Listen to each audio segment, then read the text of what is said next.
Welcome back to the channel. This is Trendy Storm and you are watching What If Naruto's world was infected by umbrella virus. If you enjoy this video, please like, share and subscribe to this channel. Now wasting no more time, let's start the story. The smell of blood and a faint hint of bleach rising into the air from the tile floors that had been mopped earlier in the day was almost too much to handle. Not nearly. Naruto found it extremely addictive.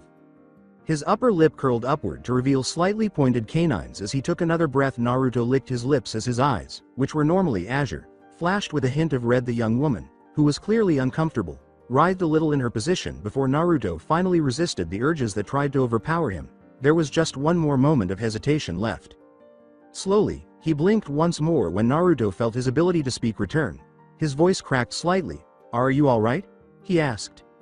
She appeared to be in a delirious state, or sufficiently deranged to be unable to look him in the eyes. The fact that she had gorgeous eyes made him ping with disappointment, especially with the red liquid dripping from that cut above them with such flawless fluidity. "No." Naruto took a deep, reassuring breath and dropped to his knees in front of the woman with the dark hair, saying, "Get it together, man." Despite the red, almost feverish flush that filled the space beneath her endless eyes, her forehead felt strangely cool against the backs of his fingers. Naruto felt a chill go through her lethargic body as another drop of red slid down the bridge of her nose. He checked her pulse, which was weak but still present, and asked, "Can you tell me your name?" He felt a sickening pleasure that this mysterious woman was wearing his color as his fingertips touched the collar of the burnt orange t-shirt that was red-stained around the right shoulder. The scratchy gray slacks, held up tight by a beige cloth belt, were practically torn from knee to knee, exposing her feet. It was a great relief to Naruto that she hadn't been breached. She stammered, swallowed hard, and straightened her clearly broken right arm. "Hinata." Naruto placed his right hand's fingers beneath Hinata's knees and used his left to pull her into his arms, saying, "Okay, Hinata. I'm Naruto, and I'm here to help you." The abrupt movement caused his knees to pop loudly in protest as he got out of his crouch. When Hinata was jostled, she gave a little whimper and her lower lip got stuck between her teeth, but the tears in her eyes wouldn't go away. His voice seemed to grow louder in the bathroom stall as he said, "Shush, it's gonna be alright, Hinata."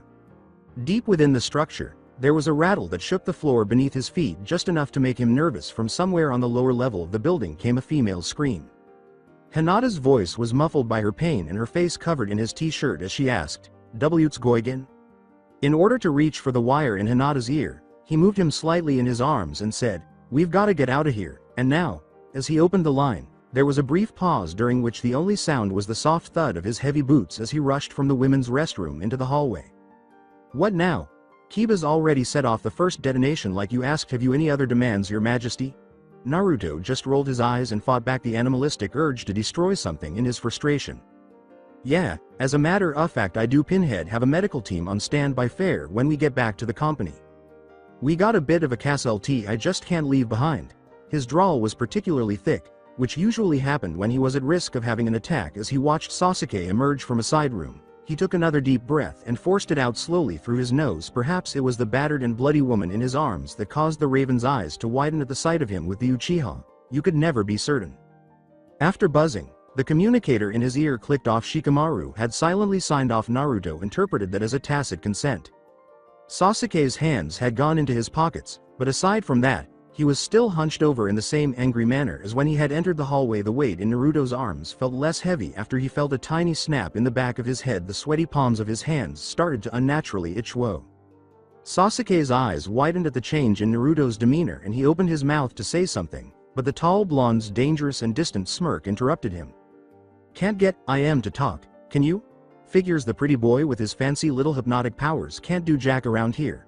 When Naruto tossed the half-conscious girl into his arms with ease, Sasuke felt his shoulders grumble. "Hold this, and be careful, I think she's hurt real bad."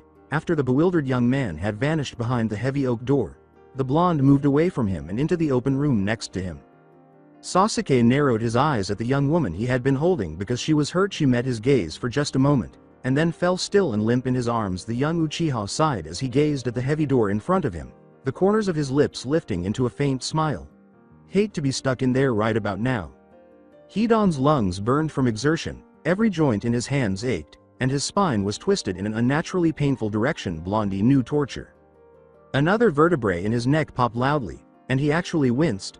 "I already told you every damn thing I know. I swear by my god that there isn't anything else I can tell you." This was beginning to hurt.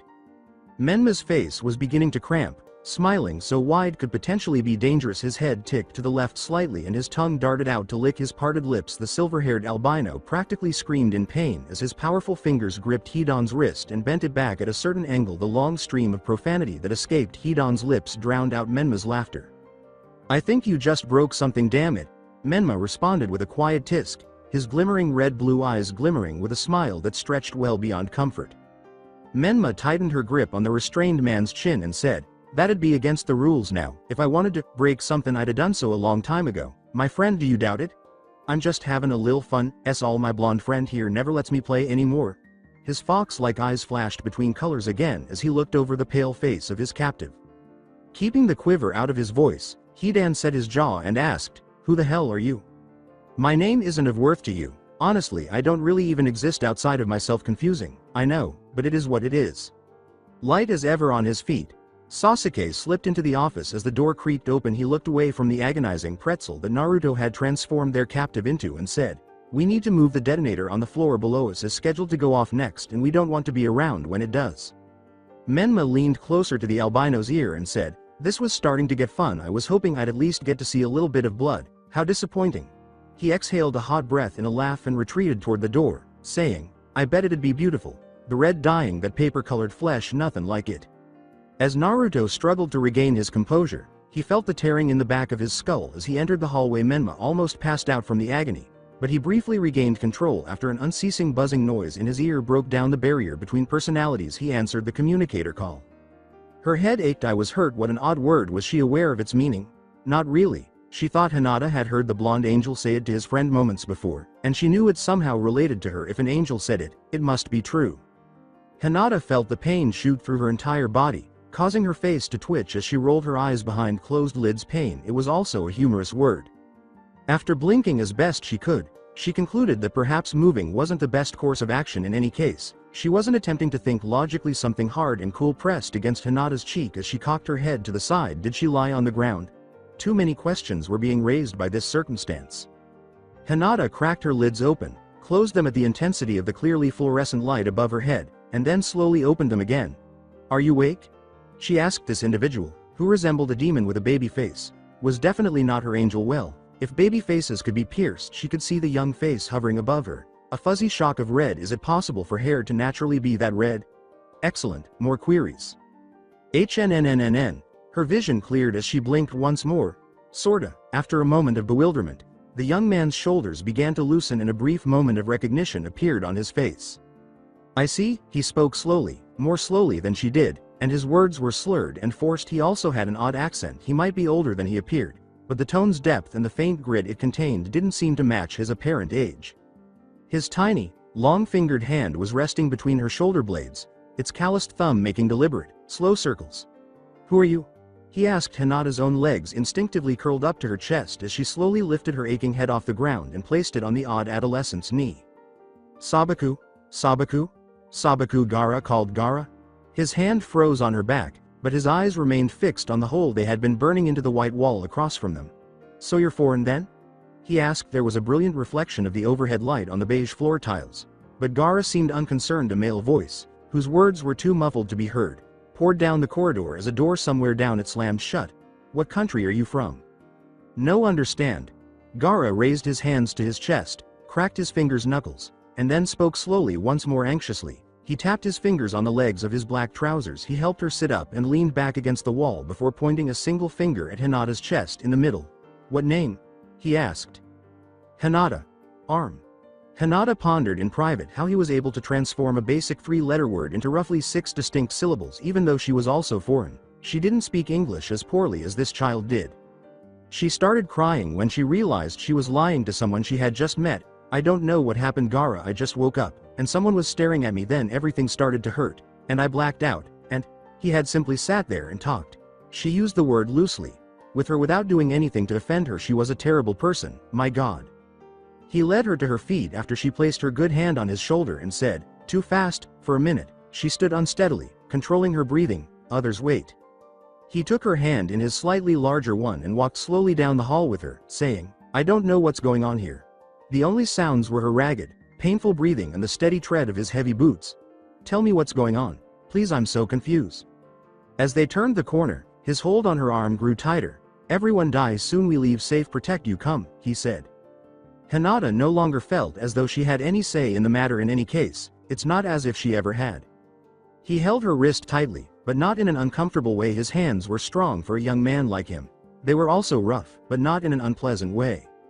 Even though she had asked the question 3 times, the redhead who was guiding her down the hallway didn't even look at her. "Where am I?" she asked as the two of them walked beneath yet another glaring fluorescent light.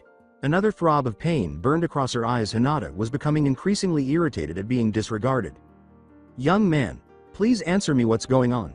Her pain-clouded mind was pulled by unconsciousness, but she forced it aside and continued to walk slowly, as she had been doing for a few yards. The redhead halted abruptly in front of an open doorway, and after briefly peering inside, he just pulled the hurt girl in behind him with a loud slam. The door closed. Hinata sank into one of the room's 2 big armchairs and gingerly held her broken wrist to herself, saying, "Finally, another person. Would you please tell me what's going on here?" He won't say much of anything, before focusing on the dark-haired man who was seated on the only desk in what looked to be an executive office. Her nearly white eyes darted around the space, taking in her somewhat dim surroundings. Sasuke cocked his head to one side and tucked a few loose strands of hair behind his ear, saying, "You got him to talk? Impressive?" Gaara moved his hands a few times, and the red eyes of the raven simply rolled slowly in a complete circle. The redhead's black-lined eyes narrowed in a displeased glare as he flipped his middle finger upward, saying, "You know I don't understand sign language, you idiot." With a low laugh, Sasuke said, "Now that I understand." There was a loud crash, a scream from next door, another, and then a brief pause. With the horrifying noises still reverberating in her ears, Hinata's bottom lip trembled. Someone bellowed, or rather laughed, and started yelling, What was that?" A second crash occurred, followed by another shriek of pain that gradually subsided into nothingness. The air conditioner in the wall was buzzing a little. The third dreadfully loud boom of the night reverberated throughout the building, and Sasuke had to grip the desk with one hand to prevent himself from toppling over in the aftermath. "Dear God, he's a monster. Shikamaru." Sasuke pressed the button, but the ponytailed technician didn't answer the line, and the wire in his ear buzzed with static. "Damn it, we were supposed to be out by now." The Uchiha placed his elbows on Hinata's knees while kneeling in front of her. After wrapping her injured arm tightly in gauze, he let out a deep sigh. "Hurry it up, Nara, before Naruto has too much fun by himself while I'm stuck on babysitting duty." While Gaara merely glared out the window, the Hyuga heiress huffed. Menma's left eye twitched, and he asked, "What do you mean you've changed the directive?" Orochimaru leaned back in his chair and angled his computer's viewing device so that his hidden camera could see the blonde's face when it mysteriously went expressionless. "I mean, Uzumaki-san, that I've just discovered something about a certain Mr. Yugakure that you may enjoy." Menma pulled the microphone from his throat and slowly moved his lips against it, saying, "Explain, Snake." Silently, Orochimaru laughed to himself. He liked the moniker. It wasn't a complete lie, though. "It seems that Hidan knows a bit more about my business than I'd like him to." The camera flickered back into view after a brief moment of blanking out due to a hiss of static. Orochimaru fell back from his chair and landed on the floor with a loud thump. His purple-painted eyes were fixed on the screen, and he could hear the straightforward answer replaying in his head over and over again as it slipped from the lips to form the terrifyingly hideous smile that completed the blonde's spine-tingling expression. And Menma laughed. Understood. Menma's hands were covered in slick blood, but the chair leg broke easily enough. Why wouldn't the man pass away sooner? Was he immortal, or what? Faye. With a loud crash, the broken chair splintered as Menma slung it against the wall. He took a tiny piece of wood from under his thumbnail and said, "This isn't as much fun as I thought it would be. I prefer to hunt my victims. Having them offered to me just takes away the sport of it all." When the blonde threw the broken chair leg at Hidan, he gritted his teeth in agony and blew a stray strand of white-silver hair out of front of his reddish eyes. "If you let me go, I'd gladly run the hell away from you." He felt another rib break. "Do I really look that stupid?" "Kind of, yes." In an extremely bizarre manner, Menma kicked Hidan in the jaw with his heel, causing him to experience more pain. His cheek felt burned as his face struck the carpeted floor. "Kinda looked like a crazy ass kid on Halloween." Menma kicked the man hard again in the back of the head and then painfully twisted his neck to the side. His vision turned black as Hidan screamed out, but the blonde let him go before he could fall into blissful unconsciousness. "What the hell's your problem, you psychotic?" Hidan's tirade turned into a choked scream of agony as Menma snapped his arm. Menma lifted the man, along with the chair to which he was bound, and raised him off the ground using the front of his torn shirt. "I thought you weren't supposed to leave evidence." Menma said, with the exception of the more robust desk chair. The blonde threw the chair into the same wall that he had smashed the armchair against, and the man it was holding, remarkably, survived. A hoarse, throaty laugh escaped Menma's plump lips as he laughed. His eyes were as red as the blood splattered up to his elbows on his hands as he gazed down at the shattered man before him from his fingers. A few heavy drops fell to the carpet underneath. Hidan's face fell as he picked the man back up and met his gaze. The arrogant and irate glare and smirk had vanished as the blonde gave him a psychotic smile. Fear ignited in his eyes. Hidan's mouth quivered. "Please." "Orders," Blue said, his crimson eyes flashing, the lines around the blonde's wide-open mouth slightly softening. "Our orders." Hidan's cry of terror was lost in the wind as the window shattered and crashed. Tears trickled down Naruto's red-stained cheeks as he collapsed to the ground. "What have I done? Nara, what the heck happened?" "I'm not sure." The line went dead momentarily and I had absolutely no access to any of the cameras in the building. It's back up line now, so it may have just been a malfunction. "Where's our ride?" "Coming up with it now. Be prepared to jump Uchiha." The line clicked off. "Yes sir." Nervously, Hinata swallowed. She turned to the redhead and asked, "J-jump?" Gaara gave a slow nod. "Is she alright?" Naruto asked as he cautiously opened the door and entered the room, his hair being whipped out of his eyes by the icy wind from the open window pulling the band tighter around his forehead. He looked around the room for the young woman he had located. Only a red-stained white tank top covered his torso. His black, long-sleeved shirt was gone. The only blood left on him was smeared under his fingernails and in his matted hair. Where he had tightened the gear belt holding his black cargo pants up, Naruto's skin was still stained a raw pink. He knocked her out when she flipped, but the redhead couldn't really tell that he had done it. "She'll live. But she passed out again. I think she's running fever, but it's probably from shock." After giving a nod, the blonde moved toward the window. Thick layers of smoke poured out of the building from below, making it impossible for him to see the ground. For the fourth time, the ground trembled violently beneath them, and dust started to fall from the ceiling above. "Is Shikamaru coming for us anytime soon?" Naruto had to move away from the dangerous air that was wafting into the room as smoke billowed out of the broken windows from the floors all over the building. In her sleep, Hinata coughed, a pained grimace forming on her face. Sasuke steadied himself, his brow creased with concern. "He'd better. The next one is just down the hall, and I have no desire to be blown to bits today." Naruto grinned and gathered the pale woman in his arms, saying, "Or any day for that matter." The three men who were still conscious in the room moved to the window opening as something broke through the dense smoke fog. Naruto said, "So," looking to his left and then right, "who goes first?" Gaara leapt. "You are a licensed pilot, right Shikamaru?"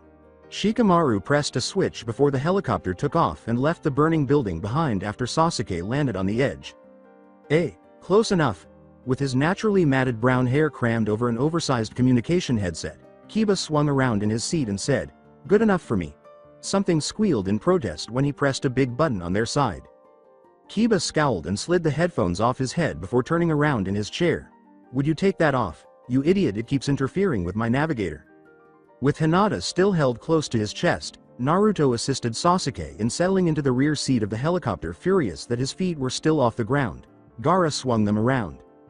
Kiba looked over his shoulder and immediately wished he hadn't asked, "Does anyone want to tell me why the company leader isn't with you?" It was eerily silent until Naruto coughed and broke the silence. "My orders were altered. He was not to accompany us back." Kiba turned around and said, "Ah." Other than the steady hum of the helicopter wings and the occasional bang as the building far behind them collapsed, there was no sound during the remainder of the journey back to the airport. By morning, it was bound to make the news. As Hinata lay in the bed in the tiny nurse bay of the private jet, Naruto's eyebrows dropped and he continued to hold her shoulder tightly. "Gently now, we don't want to wake her, all right?" "Thank you sir, she's in good hands now." As he stood with his back to her for privacy, his hand unconsciously tightened on the shirt the nurse had put on her. A wave of sympathy washed over him as he swept his gaze over the sleeping girl. She would be all right, but the next few days would be a nightmare for her. He felt as though he was forcing his fingers to let her go, accountable for her. She was the first to see him. They owed each other nothing, Naruto said, shaking his head slightly. The small nurse grinned impatiently and let out a weary sigh. She gave the door leading back to the seats a small nod despite himself. Naruto tensed up. Naruto pushed his way past the small group of medics and back out into the main aisle of the jet, saying, "Fine, get me if she wakes up then." "Don't worry, it was only a 12-hour ride." Between his eyes, he pressed his thumbs into the flesh. "Naruto, get over here. We were going to share some stories until we have to pick up the rest of the team." The brunette laughed. With the heat from the vent above caressing his face, Naruto sank back into his seat and leaned back, asking, "All right, who's going first?" "You." He opened a blue eye, looked around, and slowly shook his head.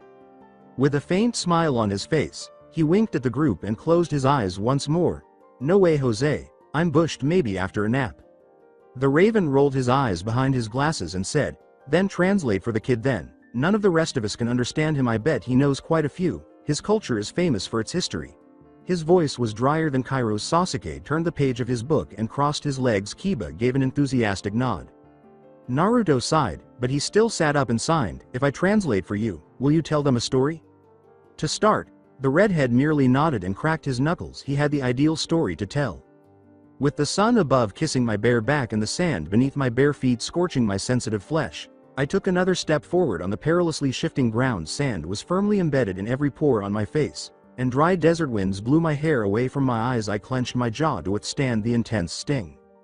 Finally, I let out a sigh of relief as the building towered over me. The jail. I almost lost my balance when the man behind me gave me a shove. When I arrived, I was greeted by baying hounds, and the guards at their posts cocked their weapons in anticipation. I plodded on metal clanging against metal. The open gates of the surrounding wall trembled in the wind. The top of the 3-foot-thick stone wall was lined with a variety of spikes and wire, with the odd light strewn at irregular intervals along its exterior.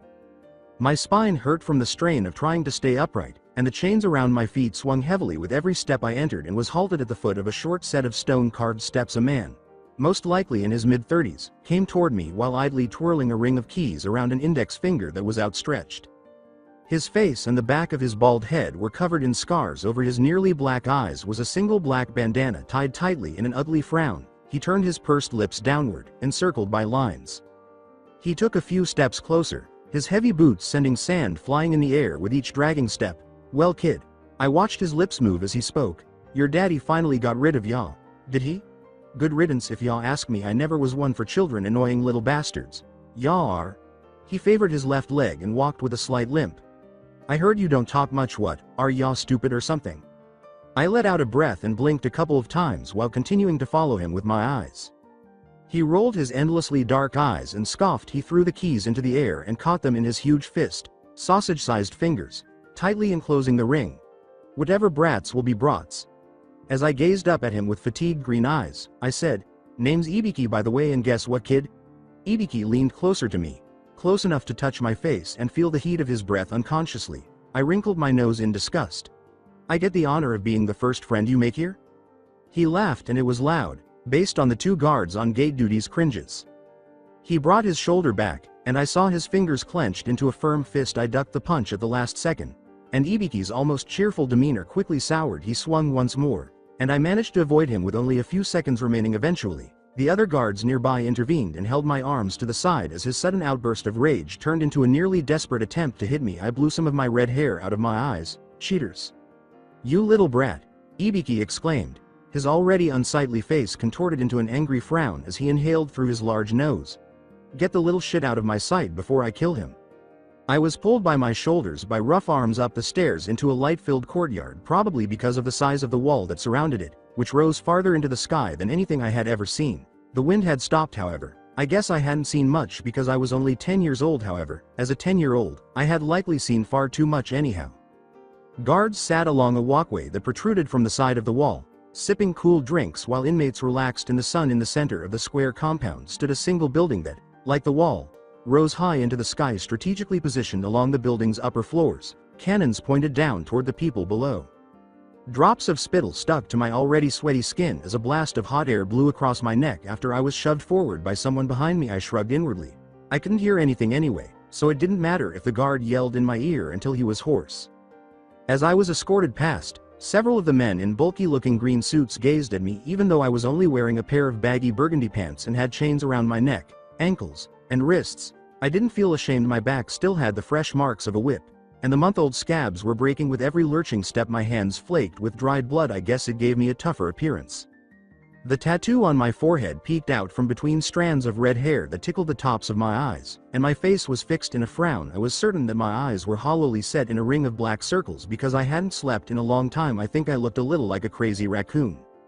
All around me, people were whispering to each other and then back to me. Many people spoke slowly enough for me to read their lips, and I heard most of what they had to say. Fresh meat and new arrivals are the main topics. Well, I guess I'd have to kill someone to get respect in this place. So, who's the newbie? You didn't hear it from me, but, supposedly, that's the legendary Sabaku murderer. No way. That kid couldn't be older than 10 or 11 years old. Ain't no way Sabaku could be killed by some little urchin. Well, it's true, people been saying he was caught just outside of town, covered in blood, looked like he'd been shoved through a wood chipper, but the dagger that had been used to stab the king was still in his hands when they found him. Brings up another question, is the kid possessed or something? I dunno, that look in his eyes says he's kinda bonkers though, doesn't it? Yeah, that's a crazy little guy, you can for sure see it in his face, and he never says a word. How strange is that? I paid no attention to what was being said next to me. The two men were obviously trying to be discreet, but they were the best of the best when it came to idiots. Try to avoid talking to someone while they are standing next to you. Even worse, I had no idea what they were talking about me, considering that I had been here for 3 weeks. I was already well known. The room smelled of diesel fuel and fire, which couldn't have been safe, much less a suitable space for cooking. Everywhere I looked, men loomed over me, with the odd woman squeezing through. Although I felt so little, I was by no means weaker than any of them. The people behind me scuffed and shoved as the line moved forward a few paces. I furrowed my brow in frustration. I carried my tray under my arm as I moved forward with the others. I twitched when something prodded my head from behind, but I was able to ignore it. Inhale and exhale, in and out, in, and then I snarled and assaulted the muscular man who had thought it wise to repeatedly stab me with a spork. Considering his bad posture and large fists, he was probably 3 times my weight, a full 2 heads taller than me, and a straightforward Street Fighter poser. When I pulled my arm back, the scars on my back, which had now healed completely, stretched uneasily. I made a fist, and the man caught it easily enough in his own tattooed hand, just as I had intended. The scene made some of the men behind him laugh heartily. Unexpectedly, I wrenched my arm backwards, and I gave my opponent a hard knee between the legs. In the instant he lost his balance. With a moan, he dropped to his knees, and his friends became silent and motionless. I pressed the back of his hunched neck with my booted heel. His nose was probably broken when he crashed into the concrete floor, causing blood to pool. I took my tray off the floor, brushed off my hand, and glanced at the normally unflappable guard who had seen the altercation. He blinked a few times in surprise, then went back to cleaning his nails, trying to keep his name off of my list. I re-entered the line, picked up my lunch, and sat down under the main air conditioner where the beaten man usually sits. Nobody objected. I had to get out of here somehow. I was getting bored, even though it was fun to kick the ass of every opponent that came my way. I guess I've been idle for too long. They could provide books or even a public television to the inmates here. However, that would probably result in men squabbling over the remote. If nothing else, they had a gym open in the afternoons. After wiping the perspiration from my brow, I kicked out again, then performed a challenging flip sequence. I punched the training dummy for the 100th time in countless minutes while fingering the pilfered knife in my shirt sleeve. The wooden post supporting it splintered as the head broke around me. The other inmates started gathering their belongings and making their way to the exit. The whistle to go back to our cells had apparently blown. Arms at my sides, I hurried to the line of people leaving the room. Now would be as good a time as any, I guess. In the palm of my hand, the knife rested easily. It had only cost one man his life, and stealing it from the dining hall had been simple. When it was discovered that his was mysteriously missing, I had just taken the knife from his tray while he was not looking, and he had vanished behind the doors from which no one ever returned. The man had stepped on my shoes a week earlier and continued to walk, so I didn't like him. I suppose that issue has been resolved. In fact, the meal had been quite good earlier as well. I'd had a pleasant afternoon all around. In all honesty, I didn't give a damn if any of the 5 or 6 people in front of me succeeded in making out with me. I had already been here for 2 months and was tired of this way of life. It was a little more complicated than that, but the general idea was to kill as many guards as possible in order to escape, and then burn the place down. Given that the gym's afternoon security was my best friend, as he had once stated, I knew that luck was on my side today. I wrapped my little fingers around the blunt knife's sleek handle. It was going to be enjoyable. Kiba swallowed dryly, smothering the part of him that was eager to hear the rest of the story. Dude, there is seriously something wrong with you. The wheels of the aircraft ground noisily against the pavement as it landed. Bumping at the rough landing, the short brunette jerked against his belt in his seat. We're here already? Shikamaru asked, sitting up a little more straight and being mindful of his head in the small cabin. The light over the infirmary was still glowing a bright blue, and Naruto bit the inside of his cheek, saying, "Didn't take as long as I'd figured it would. When would she awaken?" He had to speak with her. With a more worn-out appearance, Neji walked onto the plane, pulling a stumbling Shino in behind him. The shorter brunette's trench coat was piled high in his arms, and his signature sunglasses, which hung from the collar of his t-shirt, where Gon Shino fell to the ground like a bag of potatoes, dead to the world, after Neji gave him one last shove into the plane's aisle. Kiba stood up and shoved the snoring robber aside as Neji gathered the man's coat. "What's with him?" Kiba asked. With a loud clink, he placed the coat in his lap and sat down, pulling his long hair over his shoulder and from behind him. Hidan's wallet had about a little over 100 pounds in it, so we did a little shopping on our way here. Skippy over there started getting antsy in the airport and decided he'd start a little early. Neji kept the jacket tied up and undid the knot. Kiba gave a loud whoop and leapt back into his chair. 3 seconds later, he was holding a beer and exclaiming, "Now it's a party. Pass me one." Naruto lowered his eyebrows in a frown, glaring at Kiba. He said, "I can't drink, I'm not 21. As the young, law-abiding man took another sip of his drink with extra flair. Reaching around the irate blonde, Sasuke grabbed a bottle from the brunette sitting next to Shikamaru. He threw his head back and popped the lid. Sasuke closed his eyes and replaced his earbuds. "I've been drinking since I was 7, idiot. Rules are different outside the States." Shikamaru passed an open drink to their young, red-headed companion and then took one for himself, nodding. "Wait, seriously?" The dark-haired genius took a sip of his drink, his face twisting into one of disgust at the taste. "Yeah, you didn't know that?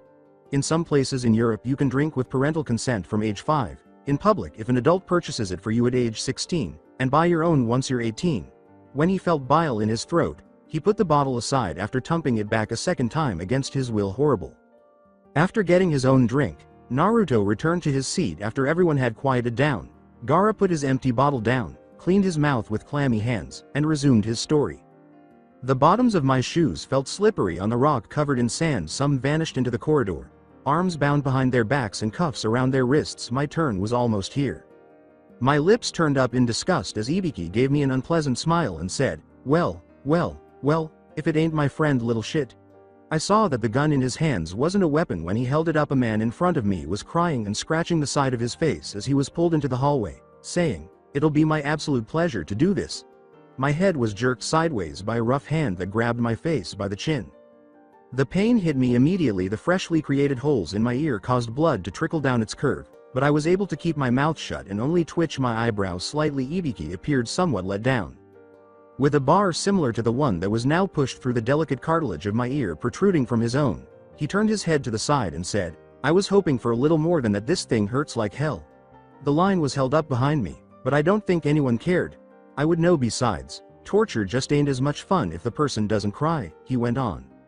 I put stiff fingers to my cheek. I had previously heard of these. It's difficult to imagine that someone would pay for this. I believe it to be industrial piercings with adrenaline rushing from the new injury. I wiped some blood from the left earlobe. A grin appeared on my face, as if it unnerved the man in front of me. I burst out laughing as a drop of blood fell from my chin to the floor below. It started out quietly but quickly became more hysterical. Outside the open door, I looked at my image in the little mirror that hung in the hallway. The piercing was really nice, and I might get more in the future. My lips were clenched around my teeth, my chest was heaving, and tears were welling up in the corners of my eyes above our heads. Ibiki drew his gun and fired it into the air at the warning shot. Those behind me fell to the ground, shakily covering their ears with their fingers. With lightning speed, my fist slammed out, and my knife went right into Ibiki's stomach. Warnings were never my thing. The impact was immediate as the big man hit the floor. Men hurried to the door, scurrying past one another to enter the hallway first. A number of people were probably trampled underfoot. It was nearly as awful as Walmart the day after Christmas. About 2 feet to my right, a young woman was lying face down when I kicked her, but she didn't respond, most likely dead. After removing my weapon from the still Ibiki's gut and saying a brief prayer out of respect, I was able to blend in with the crowd as the group of men swerved around me in the confusion. The man even had a wedding ring on, so I'm not being cold. Bitch was likely just as insane as he was. Dust billowed in heavy clouds from the enormity of the erupting chaos. As I ascended the steps into the courtyard, I stopped to look at my creation. There were so many rioting inmates on the grounds. The lights inside the wall were blazing an angry red, and people were crammed into every available corner. I soon realized that I had struck it lucky when I recognized a few of the men from the gym below. For the final few minutes of their free time above ground, half of the prison had been outside their cells. I could see that someone was looking down on me. As fast as I could, I slid around bodies as I charged into the fray, twirling my knife in my hand. My blade repeatedly sliced through flesh, but I ignored it. I almost stumbled over a fallen guard, but I was able to leap over him just in time to take the sword that had been stabbed into his chest. It was too long and heavy in my hand, but it would do for the time being. After pushing my way through the gates at last, I stopped to catch my breath. One leg of my pants was cut to the knee, and my chest was heaving with a sigh. I removed the bulky, heavy jacket from my shoulders over my bare arms and mesh-covered chest. Warm desert air whistled much better. The two gates were secured together with a basic chain lock. This should be simple enough. The tip of the heavy sword dug into the ground as I slung it back over my shoulder. I repositioned my hold on the handle after spitting into my rough hands. In a massive explosion, smoke billowed over me, turning the air, my skin, and even the wall in front of me black with real surprise. I turned around with rock falling more than 50 feet to the ground below, where it crushed a few unfortunate inmates. The building had risen in a tower of smoke. I witnessed a guard being struck by a lick of flame while some of his companions tried to extinguish him using the sand beneath them. Deidara must have left at that time. I grinned a little when I saw another explosion at the building's base. Before returning to my previous task, I would allow the pyromaniac Quack, as he was known in the insanity ward, to enjoy himself. I wondered where he had obtained the explosives, but I wasn't too concerned. He had just finished the second part of my plan. I gripped the handle of the sword more tightly and swung it forward as hard as my muscles would allow. On the 17th strike, the heavy chain gave way, allowing me to push the gates open enough to slip through. Even though my biceps hurt, my palms stung, and both of my shoulders popped, I slid easily into the drainage pipes after jumping off the side of the road into the wet ditch. Every step I took in the cramped space caused water to splash around my ankles and my skin to peel off ash, but I didn't mind. I needed to locate my brother. He owed me a substantial sum of money. After Kiba's question was translated by Naruto, Gaara nodded and said, "So wait, you did all of that for a bet?" "Well, what was the bet?" "To see if I could spend 8 weeks in a single prison without killing anyone or setting it on fire. I only killed one person, technically, and I wasn't even the one who set the place on fire." "Seems logical enough to me, but," Kiba said, spilling some of his drink on the floor before turning to the young redhead with the pale face. "Did you get your money?" he asked. Naruto drained the last of his drink, fending off the impending sleep, and said, "Kid says no. His brother bailed town after an assassination attempt and he hasn't seen him since. That one blue light that would not go out was still fixed in his weary eyes. He was getting annoyed by it." As he walked past the drooling drunk, Neji stood up and dropped the now empty jacket onto Shino. Kiba went on in a slurred voice, "Well, at least you got to blow something up." Gaara nodded and grunted softly in agreement as he kicked back his chair. While typing on his phone, Shikamaru occasionally looked out the window at the surrounding dark sky. His screen beeped, and he gave a weary smile before getting back to his previous task. He took a large gulp of the coffee he had had the flight attendant fix for him, and he kicked his feet up onto Kiba's armrest. Naruto placed his chin in his palm and supported his arm on his knee. 2 hours had passed. Where in the world was that obnoxious nurse? Gaara flicked him off when Kiba poked him with an empty bottle, then rolled over to look out the window. Moments later, a few soft snores floated away from him. In order to keep his hair out of his face, Neji ruffled it and pulled it into a loose ponytail. He also raised his arms as high as he could in the airplane cabin. He yawned and interrupted himself, saying, "I'm going to use the restroom. I'll be right back." Naruto waved the brunette away as she staggered toward the rear of the aircraft, saying, "Yeah, sure," in an effort to fend off the sleep that his body and the alcohol in it were sorely craving. Naruto closed his eyes. He would wait another 10 minutes, and then he would go to bed. Surprised that he was so exhausted at 11, Neji covered his mouth when he yawned once more to clear the fog his mind had fallen into. He decided to walk the final few steps without seeing and scratched at his neck with blunt fingernails. The door to his right opened abruptly, and a person rushed out, only to collide with him. Even though he was in a drunken stupor and only partially conscious, he was able to remain upright because the person wasn't nearly as large as he was. The smaller one was less fortunate. With a feminine squeak, Hinata landed on her butt. Her face flushed red with shame. She accepted a big hand that was extended to her and let the stranger assist her in standing up. He stepped around her, yawning once more behind the cover of his gauze-wrapped hand, and patted her on the shoulder, saying, "My bad." Unable to look whoever he was in the eye, she muttered, "Thank you," as she looked down at her shoes. Neji smiled slightly, opened the bathroom door on the left side of the corridor, and vanished inside after a few steps down the aisle. Hinata recognized the blonde who was slouched in his chair with his head propped up and drool streaming down his arm. He had attempted to wait for her, and she smiled. The fresh air helped him to think, and the bathroom had not smelled of alcohol. After closing his eyes and taking a few deep breaths, Neji found himself thinking. He slammed the door open, startling everyone in the cabin except for their resident deaf child, who was startled awake when Kiba threw Shikamaru's cell phone at him while intoxicated. He even managed to startle the pilot who was situated at the front of the aircraft. That girl. With hesitation, he left the restroom, Forgetting that he had any more needs, her long, raven black hair gently swung at the small of her back as she whirled around, staring back at him in astonishment. Her wide, crystal blue eyes that were only slightly bluer than his own. Neji found himself screaming and hurling himself at her as his eyes began to burn. Hinata-sama. The swinging pendulum swings back and forth. Talk, talk, talk, talk, talk, talk.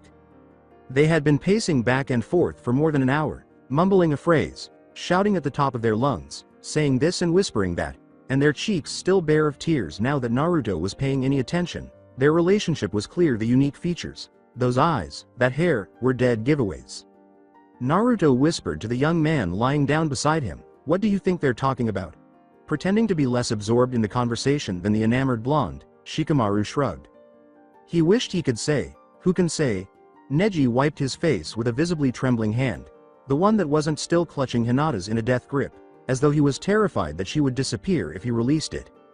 He was intoxicated, exhausted, and there was something unsettling about his face that made Naruto uneasy. The foxboy scowled so hard that his forehead wrinkled as Hinata's fingers sank into the fabric of her long skirt, with perspiration cooling on his back from the air conditioner above his head blasting down on him. He bit his lip and narrowed his eyes. After she spoke to him, Hinata ripped her arm from his grasp and buried her face in her hands. While Neji cleanly broke the arm off his chair, Naruto decided he had given them enough privacy at that point. Despite the seatbelt warning flashing overhead, the blonde rose from his seat and walked slowly down the plane's aisle to the area where the two young people had spent the majority of the night conversing. After a quick look at each other, he could tell that Hinata was on the verge of a panic attack and Neji was on the verge of passing out from exhaustion. He was aware that he would need to exercise patience for the first time in his life and knew better than to ask them to explain everything. Neji forced himself to stand up, his blue eyes heavily lidded as he met Naruto's gaze. "Neji, do yourself a favor and go kick Shino out of the one bed on this plane and get some sleep before you kill yourself. We may actually need you sometime soon, and I suggest we not try to enlist your help by praying at your headstone." The blonde nodded confidently, his gaze strained and weary but intense. Silently but confidently, the message was delivered. "I'll watch over her." The weary young man headed for the rear of the aircraft and vanished behind the curtain. Then there was a noticeable silence in the airplane's cabin. "Thank you for that," was the small, trembling woman's quiet reply. With their knees slightly bumping, Naruto turned to face her and sat down in the newly freed seat across the aisle. He glanced at her quickly and unobtrusively. She wore a sleeveless army green button-up, exposing the muscle that had once lined her arms but had since softened. A fresh pair of worn-out boots was laced onto her bare feet, and a soft-looking white skirt, one he vaguely remembered seeing on one of the attending nurses, was flowing freely around her ankles. The injured arm was in a makeshift cast and splint, but there was no sling. Her pale skin was covered in cuts and bruises that were hardly visible beneath her skirt's hemline and shirt collar, and he was certain that there were more places where he could see them that would make him angry. Hinata repeated her straightforward expression of gratitude as she turned her sparkling eyes to face him. Naruto recognized the underlying significance. He rubbed the back of his neck and she blushed awkwardly, her lips parting with the urge to say something and then closing again when the fear of saying it overcame her desire. "I didn't do all that much for you, ya no." "You did enough," Hinata said softly, trying not to shake her voice. After a brief pause during which she performed her fish impression once more, she managed to come up with the straightforward question, "Why?" Instead of feeling regret, pain, misery, shame, or even a little sadness, Naruto forced a smile from his face as the image she had given him when he first saw her flashed through his mind. Still a little pink from the memories that he hoped would stop keeping him awake and haunting his thoughts and actions, he took her delicate hand in his own.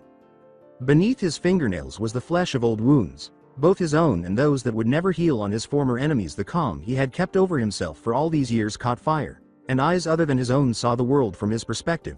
After all the thoughts had conjured up the image of a roaring fire in his mind, when Naruto saw her, he trembled. One final tear escaped her eyes as his gaze met hers. She lacked strength and direction, and in the brief time he had known her, just a few words exchanged, he had come to define helplessness. Despite this, she managed to hold her own against the shocking red that was staring back at her. Decide. This woman, about whom Naruto knew nothing but her name, made him feel corrupted. His heart was tormented as though it were being burned and prodded by a cattle marker with her name on it as she became another of his responsibilities in life. He didn't know her experiences, her motivations for living, or anything else, but he forced out a smile, just like every other damn time someone had asked him why he'd done something, and he whispered back a reply to her. He laughed, "Why not?" and watched as his response sent her mind reeling. "I see." Hinata's gentle and exhausted expression vanished, but her naturally round eyes continued to sparkle with a constant fear despite her inward fortitude. She maintained a firm hold on his hands and kept her eyes fixed on his childish grin showed his impish nature as he tilted his head curiously to the side. She was treading very carefully. "Do you now?" Trying to control his excitement, he bit his lip with an enormous dog. Naruto resisted himself by biting down on his tongue. Hinata drew in a breath and her eyes narrowed. "Troubled," she said, stroking the back of Naruto's hand with the pad of her thumb in circular motions. His eyes flashed blue and then melted back into blood as he blinked. His manic grin widened a few teeth as Hinata closed her eyes and lowered herself to kneel before him. "You're like a fox, Uzumaki." He gazed at her intently, as a cat would gaze at a mouse or as a toy. "How so?" she asked, running a hand up his arm and weaving her fingers into his hair, smoothing down a few of the spikes that stood on end like a dog's when facing an intruder. His voice came out as a growl, or two voices as one, and she heard the despair hidden within him when she gently shushed him. She could feel him trembling and his face twisted into a painful expression as his fingers sank into the leather of his seat, causing blood to leak up from the holes he had made as he turned to face her. She pushed herself into the seat beside him and kept running her fingers through his hair while he bit his lip. She gazed into his eyes once more as they filled with tears, and Hinata pondered what had hurt him so much that he would become this monster in order to hide it all inside of him. So deceptive. Like floodwaters behind a dam, or an animal behind a gate as the dam broke, his eyes flashed silver and then spilled over. Suddenly, for the first time since he was a young boy, he sobbed against this frail woman's shoulder. His tears put out the fire in his eyes, and his thoughts all went in one direction. He looked into her eyes, which he had recognized the moment he laid eyes on them. "How do you understand so much?" Hinata didn't exude strength, courage, or intelligence, but she appeared to be an expert in all three. Experience is the source of mastery, and he could see it in her own tears as they streamed down her cheeks. "Because I understand." "Faster.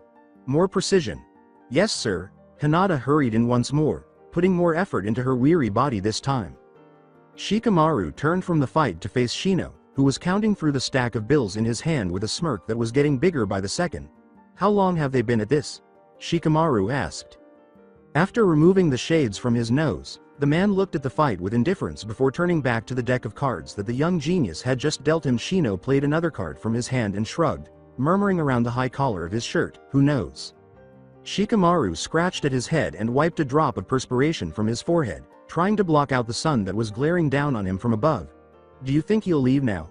I get the feeling that he already got all that he wanted from this little excursion." The sun more than made up for any heat it attempted to dissipate, even though the cool breeze that was always present in the courtyard was a constant friend to all of them. With a sigh, Shikamaru folded once more as his opponent collected the winnings from another poker game. He gave Shino a narrowed look. Somehow, the man had to be cheating. "You call that offense? Take a defensive position and I'll show you how it's done. Pay close attention," Neji said, his bare chest glistening with sweat as he positioned himself and stretched his abdominal muscles with her chest heaving from exertion in the midday heat. Hinata prepared herself and imitated her cousin as she had been told. Hinata inhaled deeply once more and dodged another of her cousin's vicious blows. "How much longer, Neji?" she asked. She fell to the ground and sat down to wait for him after one of his hands clipped her shoulder. The resident Uchiha came up to them from another area of the area that had been designated the training field, and wandered over to where Shikamaru was busy losing all of his earnings to Shino, saying, "Hyuga, give the girl a break." When her cousin finally gave in, Hinata sighed with relief and eased her sore arm. The pain was unbelievably intense, but she would never tell him. She repositioned the splint and observed Neji's vanishing form as he settled into the building's shade and drank from the bottle that Sasuke had offered him. She was alarmed by the picture's overall normalcy. She accepted the bottle of water he got for her, but she only dimly noticed the mop of shaggy blonde hair at her side. "Weird, huh?" she asked. She twirled the bottle between her hands to keep them busy because the air between them was awkward. Naruto let out a sigh. He leaned back on his arms and gazed up at a passing cloud above them, saying, "Listen, I'm not exactly sure what happened last night. I wasn't really all there. I'm just worried that this will get between our ability to work together. Ya know, once you actually get rid of that thing," he said as he pointed to her splinted arm, "and if you decide to stay, that is, it's all weird like that." From the corner of her eye, Hinata glanced at him. His chest was exposed beneath his jacket, which was unzipped and dangling off his shoulders. In front of him, a basic pair of orange Converse were digging into the dirt, while a pair of black basketball shorts covered his legs. The sun was warming his tan skin as he closed his eyes, smiling carelessly, still focused on whatever he could see above him. She had saved him from his thoughts only hours before, and this was not the man who had saved her. How many sides could a single person have, exactly? He was like a puzzle, she discovered when she smiled gently at him. Puzzles had always appealed to her. So you don't remember last night then?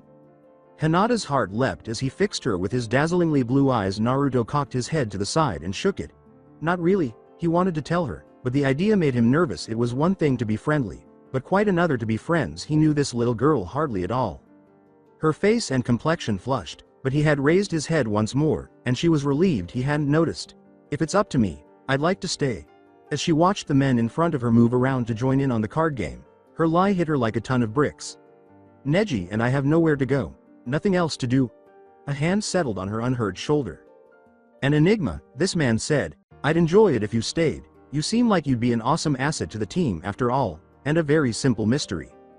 As Neji put a card down in front of him, she noticed his focused and attentive expression. She smiled, remembering how much she had missed her affectionate cousin with a tiny smile of his own. He met her gaze, looked at the blonde next to her, and then returned it to her. She didn't know the others. They were potential partners aside from the man who had collapsed on the grass next to her. She was drawn to another man. As Kiba staggered up with his arms full of cold drinks from the machine just inside the building, Hinata watched as Sasuke pulled a shirt on over his head and reluctantly joined in the gambling. She had one thought, and that was that men were always so dishonest. You fool, Itachi. The pale man pinched the bridge of his nose and tipped his head back with a sigh, his eyes sinking shut as though they weighed too much to keep open. She's alive. Yes, I'm aware that this isn't according to plan. It's bad. I know. Would you shut up already? Let me think. Are you sure it's her? He was supposed to have disposed of her before all of this happened. What? He died how? The world's going to hell, and it's likely that I'm to blame. The thought caused Orochimaru to smile. The voice crackled over the phone. Sir, have you ever taken into consideration that maybe your team is a little hazardous? Yes, you idiot. That was the point. After all, I need to keep them under surveillance, and this is by far the most efficient manner to do so. They're killing all of your competition as planned then? Orochimaru twirled a long strand of his dark hair around his fingers and swung his bare feet onto the top of the desk in front of him. Of course, only the real threats. Can't have them going all over the world offing hundreds of people who have ever said something about my company. That'd be ridiculous. After a brief pause during which Orochimaru thought he might have been hung up on, the voice returned and whispered, Are they suspicious? Has she ratted me out yet? The snake-like man gave a loud snort. He examined his nails while holding the phone between his purple silk-clad shoulder and his pale painted cheek. You ask that as if it's going to happen under my watch. Nothing is going to go wrong. Have faith, man. He said.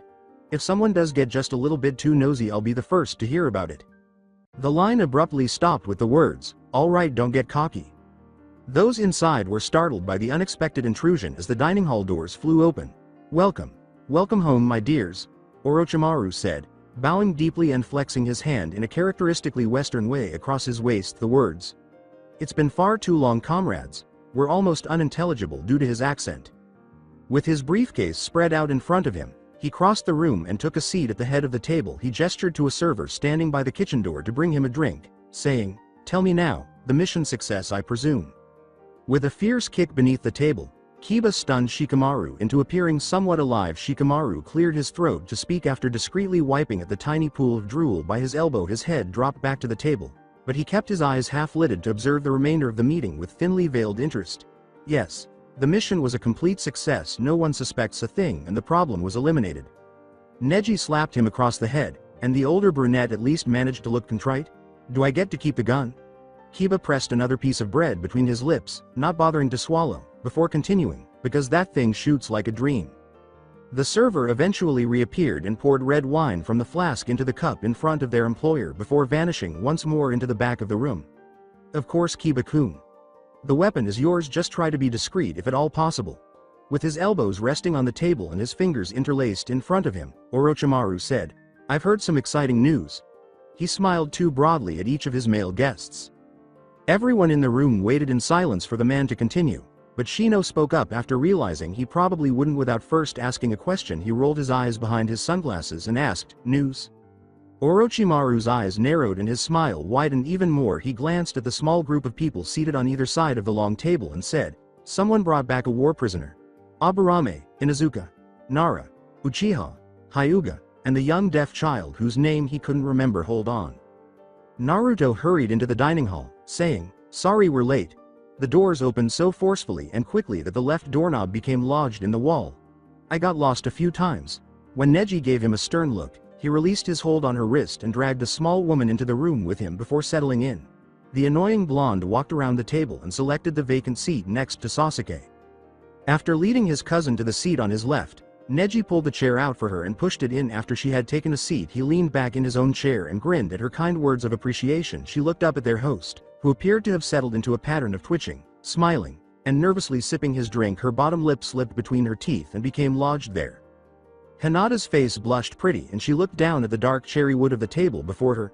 "Hello dear, we were just talking about you."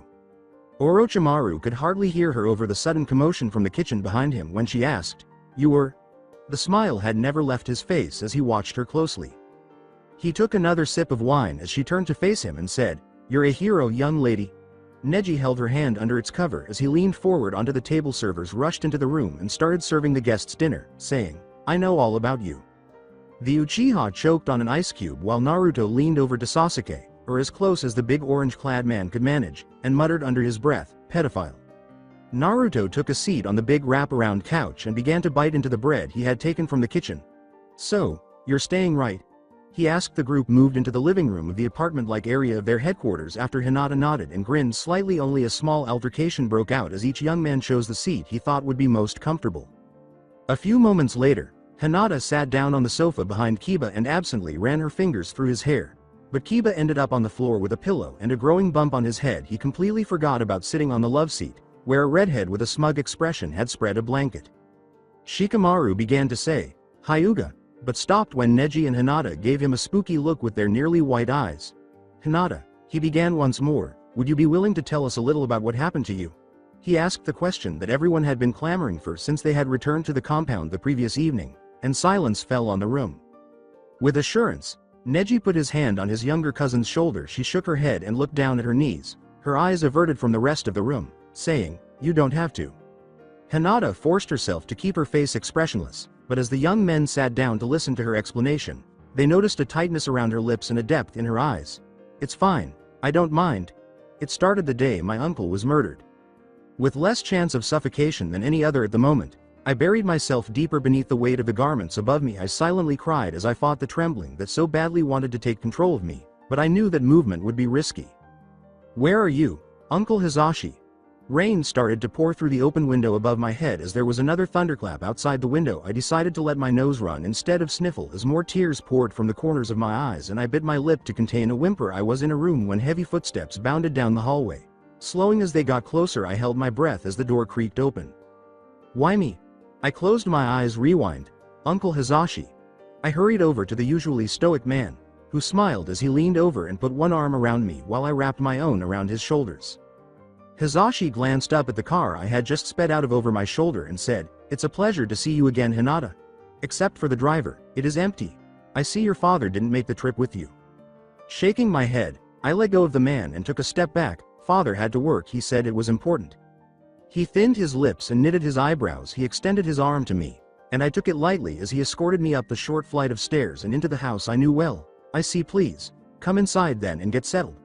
The thought made me smile because the decoration's simplicity served as a clear reminder that Hyuga lived here. My uncle had gone off to his office to finish his evening work so he could be available for supper later, so I pulled my suitcase down the hall behind me as I made my way to my room with a little sigh of relief. I wheeled my bag to the bedside and took a seat myself. The big window next to my bed was open, letting in the little sunlight that the cloudy day had to offer.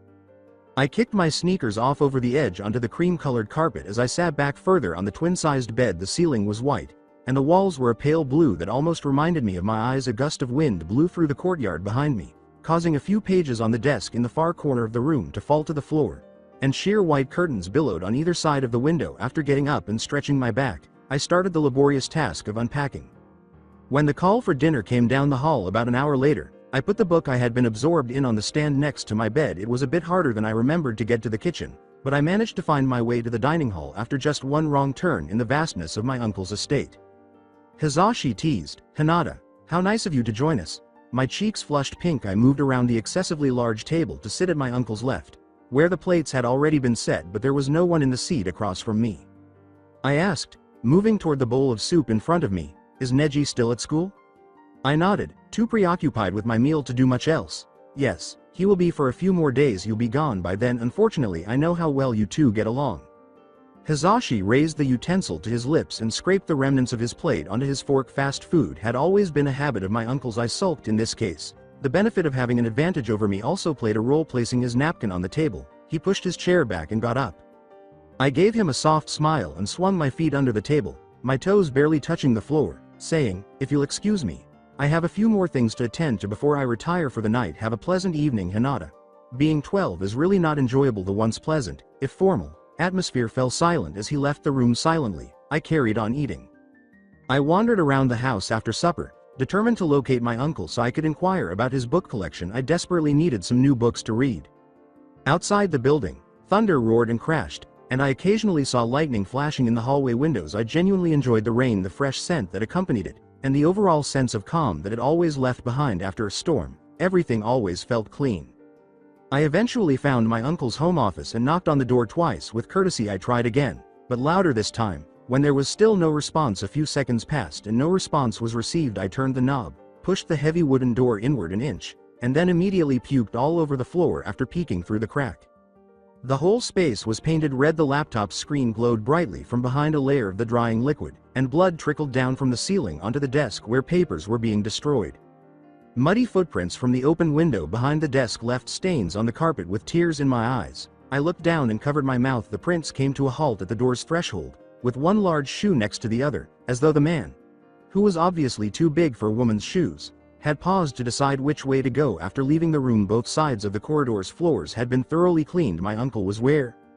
I stepped back and immediately started running toward the basement. I ran as fast as my feet would carry me, avoiding any blood puddles that would leave traces behind me, and found the bodies of servers scattered throughout the hallways. I had to hide.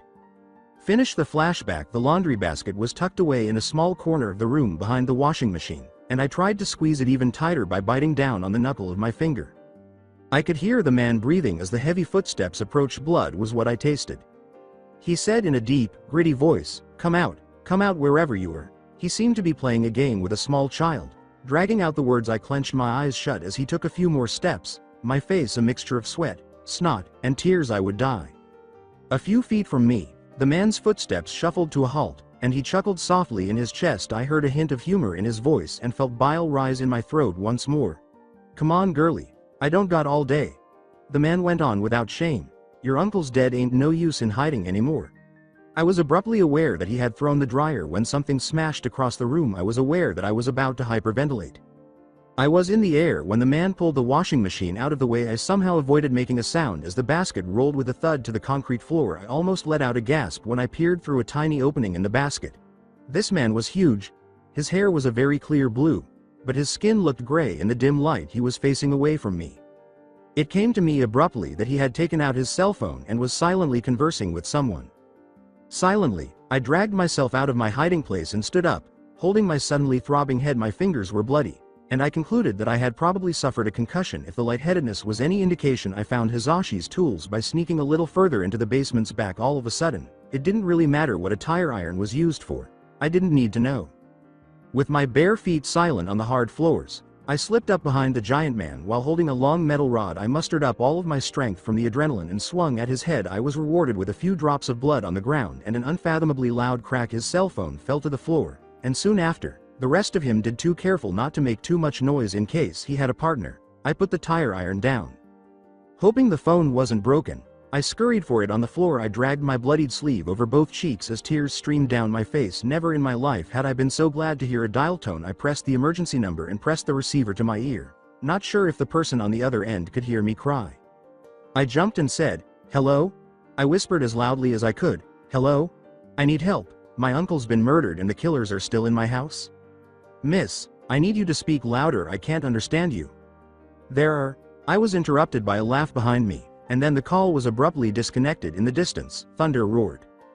The man at my feet stirred and said, "There are what?"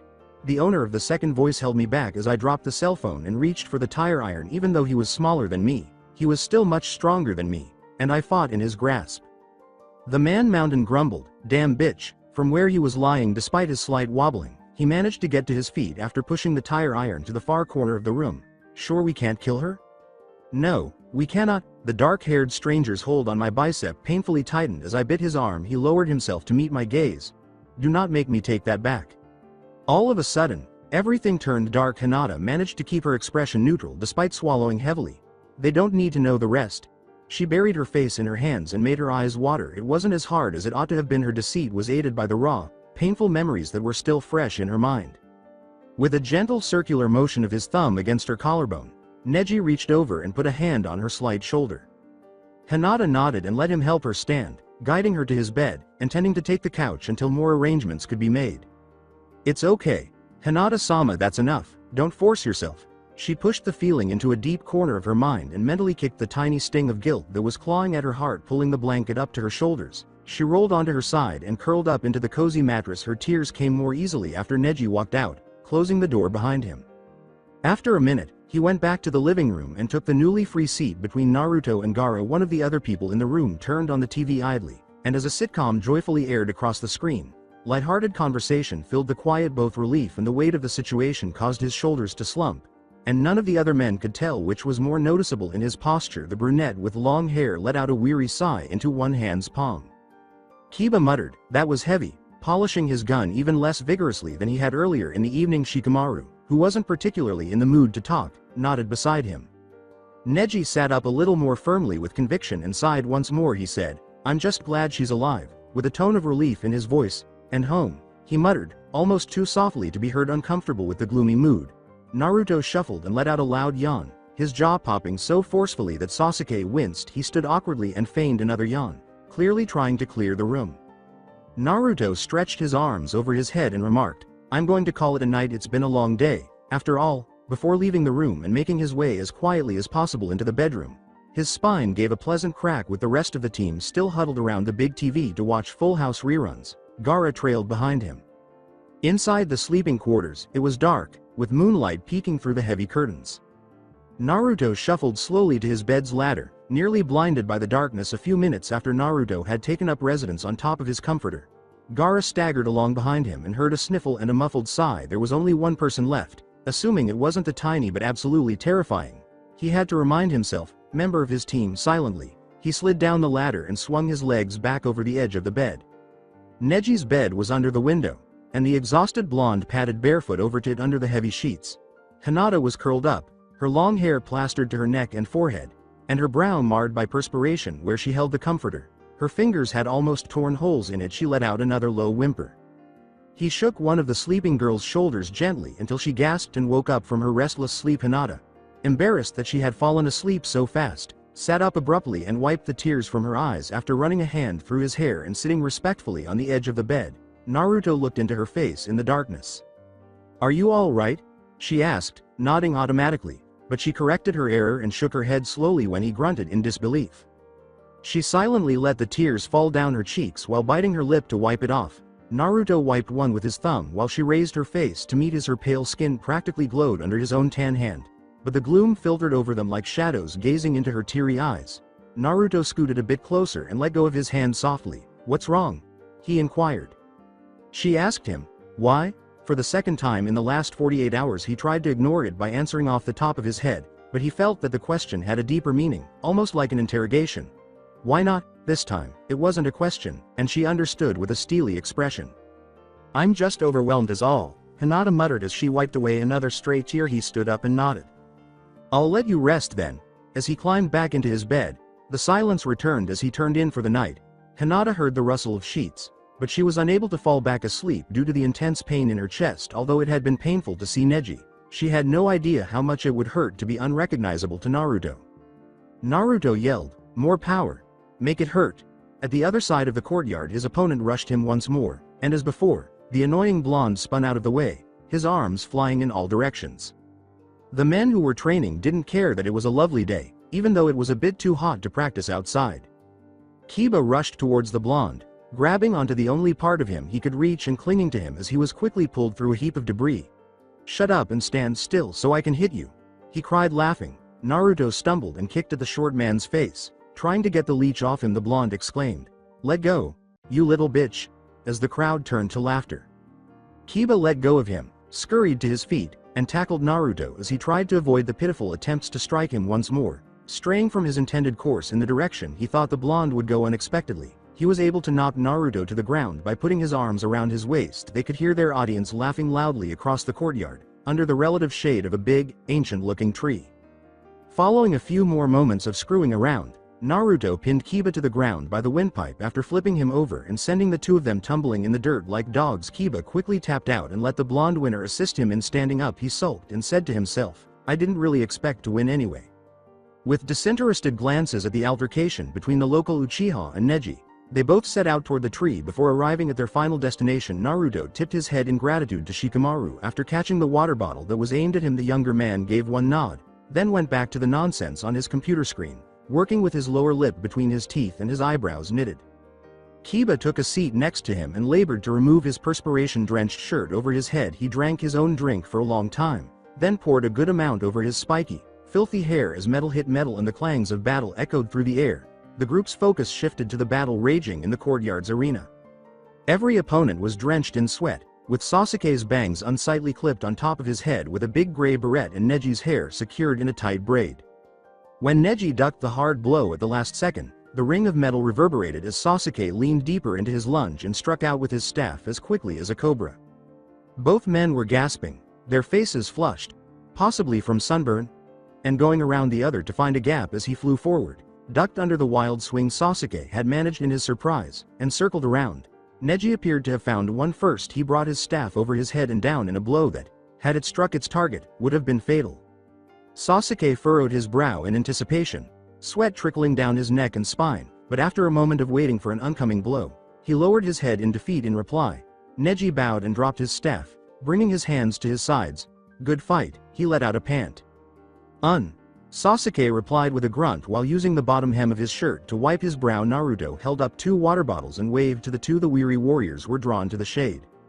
The first thing Hinata noticed when she woke up early was that sleeping on a wooden cot had stopped hurting her back. She indulged herself by letting herself spend a few more minutes of the day lying in bed doing nothing. She was able to scuttle out from under the covers and stand to stretch like a contented cat when the sun started to shine harshly onto her closed eyes through the heavy window curtains.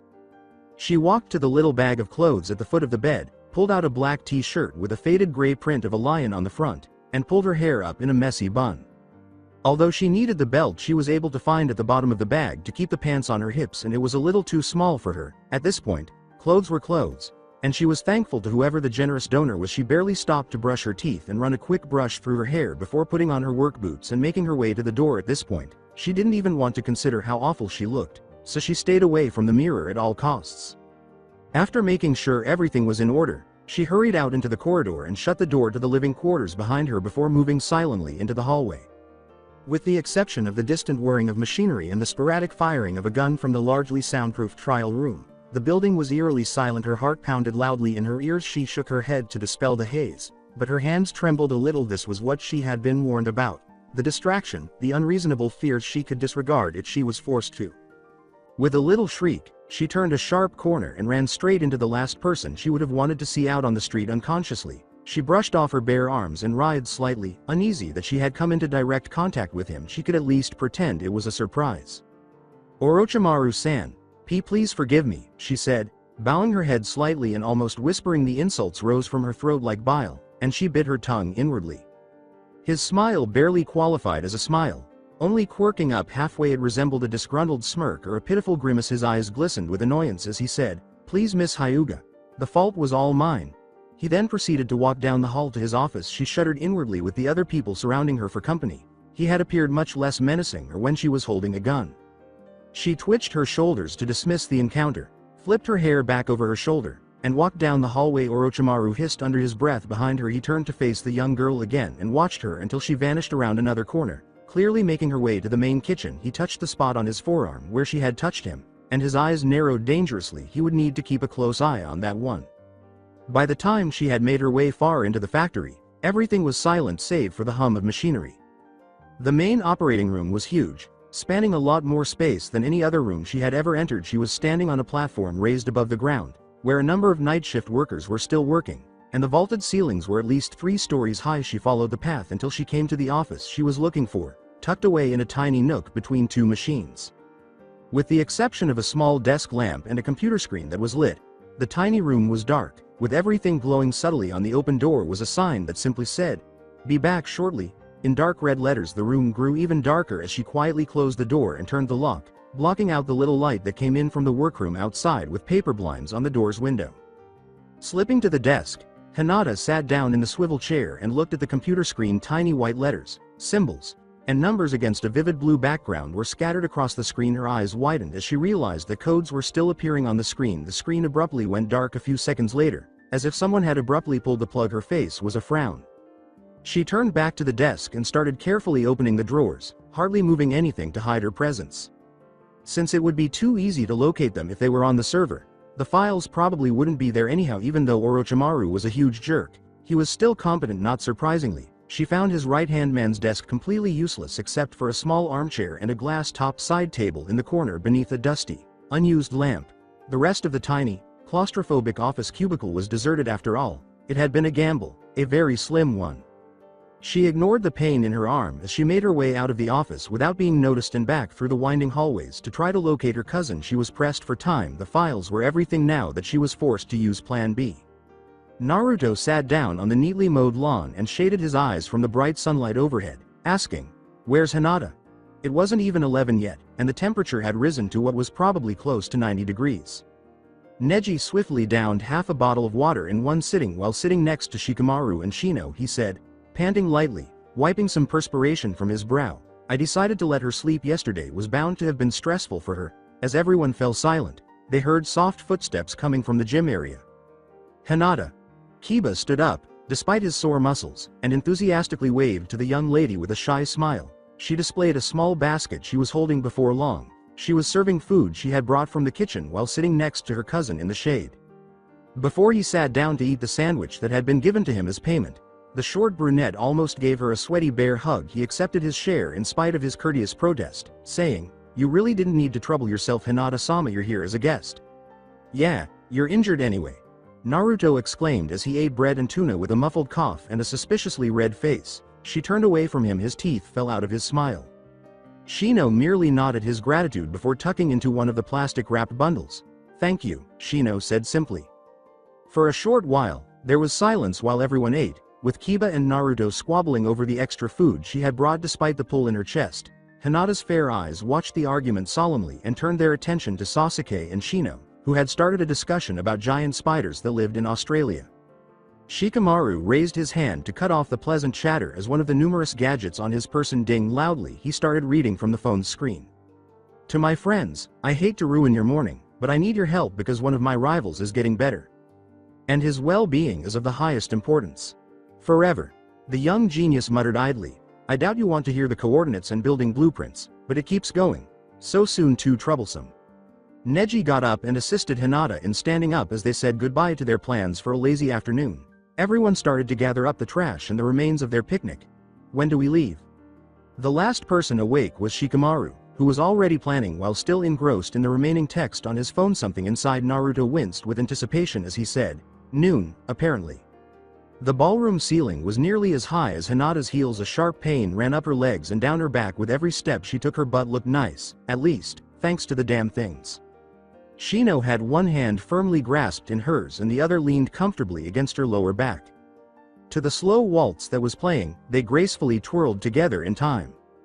The live band was incredibly talented. In the middle of the large hall was a dais that was slightly elevated, and a number of musicians playing stringed instruments of various sizes collaborated to create the evening's relaxed, flirtatious atmosphere. She could see a blonde head bobbing around in the throng of well-groomed attendees and guests, trying his best to socialize with some of the higher-ups. Naruto would be the most likely person to unintentionally snoop on attendees.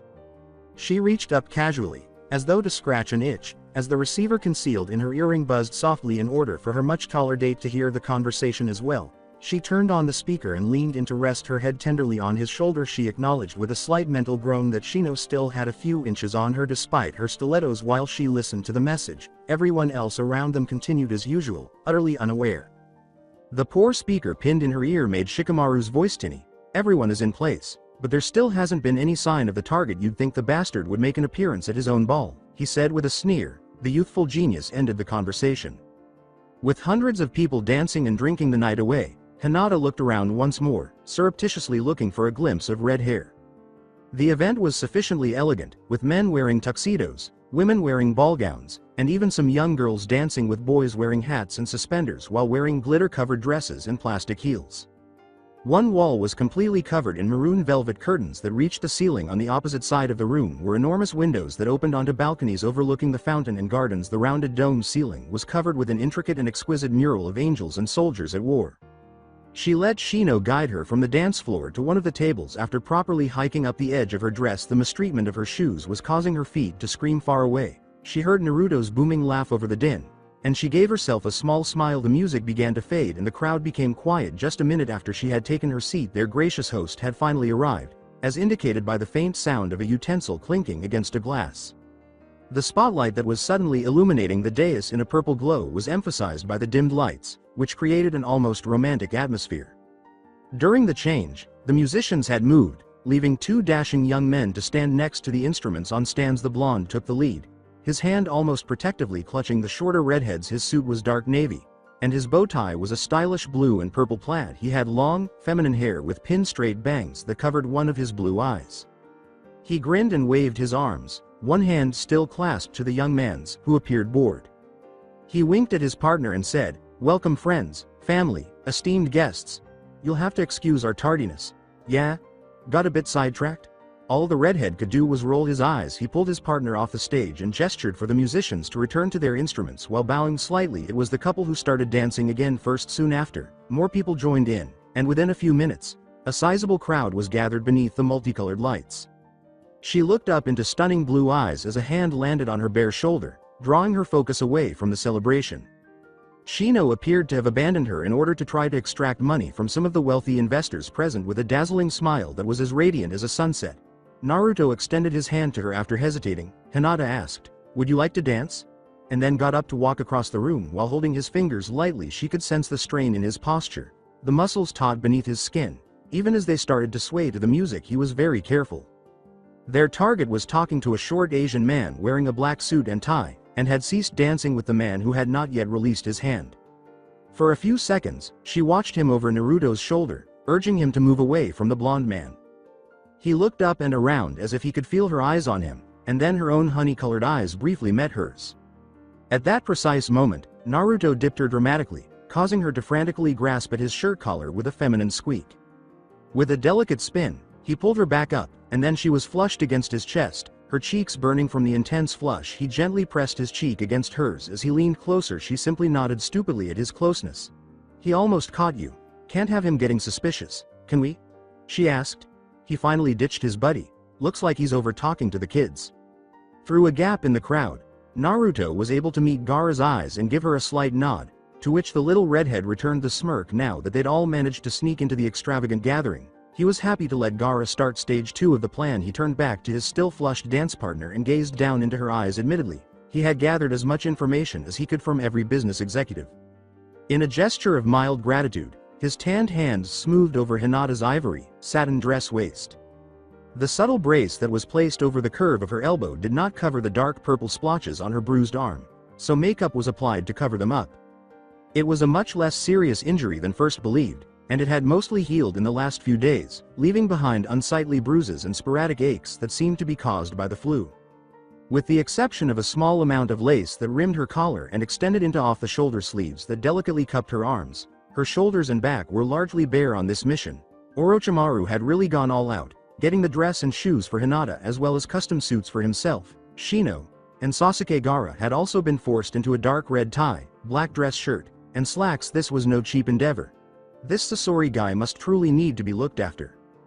Gaara was seated at an oddly long table with intriguing decorations. The paper tablecloth was draped from one end to the other and held in place with a bit of clear tape, and it was covered in crayons and markers. Idly, Gaara kept adding red splotches to his graphic sketch of a rabid, killer raccoon. In fact, he thought it was a masterpiece when a child a few years younger than him passed his creation. He immediately fled in tears.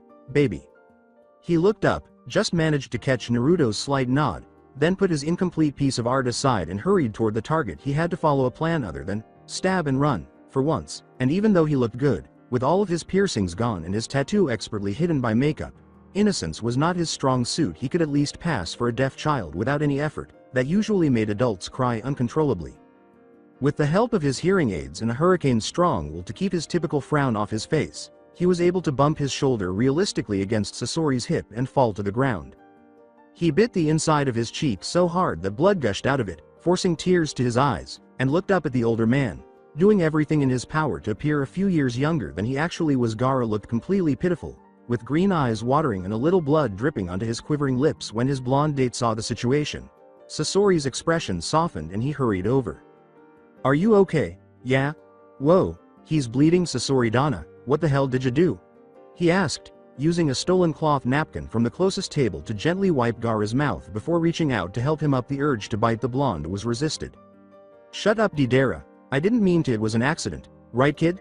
Deidara looked over Gaara more intently to check if he had hit his head when he fell, but he only raised an eyebrow and pouted with his injured lip. He discovered the tiny, flesh-toned devices in the boy's ears after running his hand through his short hair, which was very similar to Sasori's. In fact, the boy might have been Sasori's son, but that wasn't important. Gaara, to his credit, gave it his best effort. Deidara looked at his lover with worried blue eyes and said, "Sasori, you just injured a deaf child. You do realize how bad that makes you look, yeah?" For once, he saw a flicker of regret in Sasori's brown eyes. After putting his hand on top of Gaara's head and looking him in the eyes with a small, anxious frown, Sasori asked, "Can you understand me?" Upon receiving a dejected expression and the signed, "I don't understand," he sighed and instructed Deidara to turn down the music so that he could be heard more clearly. With a loud exclamation, a tall, blond man emerged from the crowd and asked, "Is anyone here proficient in sign language?" He whispered a word to his date, then let her go and hurried over to the host. Naruto swiftly removed the earpiece from Sasori's ear while ruffling his hair, and Gaara grabbed his hand to divert his attention. He barely fought the urge to flash the knife that was concealed up his sleeve. The celebration resumed as soon as the music resumed. His favorite redhead gave him a curt nod, and the vivacious blonde waved away into the crowd. "Thank goodness. Yeah, Sasori-dana. I'm gonna go make sure everything in the kitchen is ready to serve dinner. I'll be back in a few minutes." Naruto, suppressing his laughter at the kicked puppy expression Gaara was pulling off, bowed respectfully to the shorter man. "How can I help you?" Sasori said tersely, "I just need you to come along with me and this boy to find the infirmary." "Can you translate for me? I want to make sure he's not actually injured," and without waiting for an answer, he left with Gaara in tow. He closed the big wooden door to the ballroom behind him and led the two of them out into a long corridor. They immediately turned to the top floor, which was reached by a lengthy set of stairs. The party's music and noise died down as they made their way to where Sasori thought he might find a first aid kit. After removing Sasori's hand and discreetly wiping it on the leg of his pants, Gaara signed utter nonsense to Naruto to carry out the ruse. Naruto turned to an anticipatory Sasori and snickered softly. The blonde was the target of every profanity Gaara could think of as he said, "He says his name is Ichigo, and to thank you for all of your help." The older man gave him a slight smile and said, "He'll be sure to tell his mommy and daddy later how kind you were to help him." He was convinced. They soon discovered a door with a sign that was embossed with a red plus. Gaara gave Naruto a hard pinch on the arm that left a welt, and Sasori paused to unlock the door using a ring of keys he took out of his pocket. Sasori entered the dimly lit hospital and started to feel for the light switch on the wall. He went rigid as the door abruptly closed behind him, raising the hairs on the back of his neck even as the lights came on, and he felt tiny, powerful hands tugging at his own behind his back. He closed his eyes. Hinata swayed to the music by herself, unwilling to simply sit down and wait for her signal to leave. About 10 minutes ago, Naruto and Gaara vanished with their target, and Shino vanished without a trace. Deidara, the blonde man, had entered the kitchen a few minutes ago and was still not back in the ballroom. She spun herself once gracefully, and when she'd gone full circle, a masculine hand slipped into hers awkwardly. Her pale eyes locked in a muted stare with ink-black ones that were eerily familiar but ultimately alien. The young Uchiha smirked in an attempt to smile when she gave him a delicate smile. Sasuke eventually settled into a rhythm for the slow song and stopped counting the steps to himself after a few excruciatingly awkward moments in which he almost stepped on her feet twice. His eyes scanned the crowd, alert, waiting for the second target to return so they could distract him. As she attempted to prevent the much bigger man from unintentionally crushing her feet, they maintained a respectful and cautious distance from one another. She forced herself not to stare up at him, as difficult as it was. It unnerved her to see so much of her protector in this man she hardly knew. A man who wouldn't think twice about killing her if he knew the truth. He looked so much like his brother.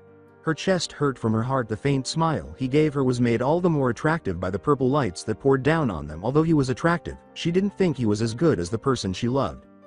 There was some rushing around and hurried conversation in the back of the room as Hinata looked over at the mayhem. She noticed a head of blonde hair that remarkably resembled someone else she knew. Time for a game. With his commanding presence, Sasuke led the way through the crowd, separating people with relative ease. He left a path behind him, which she slipped through. They no longer had to strain to hear Deidara over the band's cacophony. As they drew closer, he sounded desperate. "You," said Deidara, running to where Hinata was standing and taking one of her hands in his after planting a chaste kiss there. He swallowed anxiously. "You're the date of the man that volunteered to help earlier, aren't you?" "Yeah. Do you have any idea where they disappeared to?" She almost whispered back. "I believe he went with the boy and your date to find the infirmary. A hotel this big is bound to have one after all." There. She hadn't lied at all, but her heart ached at his desperate tone, and the look of worry that appeared on her face was entirely genuine. With a great sigh of relief, Deidara finally dropped her hand. The young man clenched the hand he had been holding Sasori's earlier and explained, "Thank you so much. Yeah, I don't like letting him out of my sight at parties as big as this. He gets nervous in crowds." His gaze shifted from Hinata to the stranger with the dark hair who was standing not far away. With courtesy, he inquired, "Are you two friends?" The first to speak was Sasuke, who lied with a velvety voice, "I'm a business partner of her date for the evening. We were just getting acquainted over a dance." In a friendly gesture, Hinata put a hand on the crook of his arm. Her eyes did not meet her smile. He grinned brilliantly whitely and said, "That's great. Yeah, I'm glad everyone is having such a good time. It took forever to get all of this planned." Hinata said, "I'm sure you must be very excited about this success," grinning slightly. He took her hands in his, beaming with joy, and she saw the ring on his left hand for the first time. "It's not every day a guy like me gets to enjoy his engagement party after all." Her stomach rumbled and she felt like she had been punched in the gut when he looked directly into her eyes, beaming with joy. Deidara automatically met the shorter man's dark eyes when Sasuke put a firm hand on his shoulder. They both remained silent, but in a matter of seconds, Deidara's head dipped in what appeared to be a nod, and his eyes glazed over. Hinata looked from one to the other and then let out an inaudible gasp. Sasuke took his hand away and grinned while maintaining eye contact with Deidara. He asked, "How long have you known Mr. Akasuna?" As though it were a courteous question, but Hinata could hear a resonance in his tone. The questioning had started. It was gloomy. Sasori's eyes strained to see in the darkness, and his head throbbed dully from the blow to his neck, but something covered his head, ruling out the possibility for a while. The only sound was the monotonous hum of an air conditioner. Several minutes passed and he began to grow agitated. Where had he gone? A few feet away, he heard the muted murmurs of a voice he recognized, and he straightened his back, so tense he thought he might lose it, at the knowledge that he was not alone.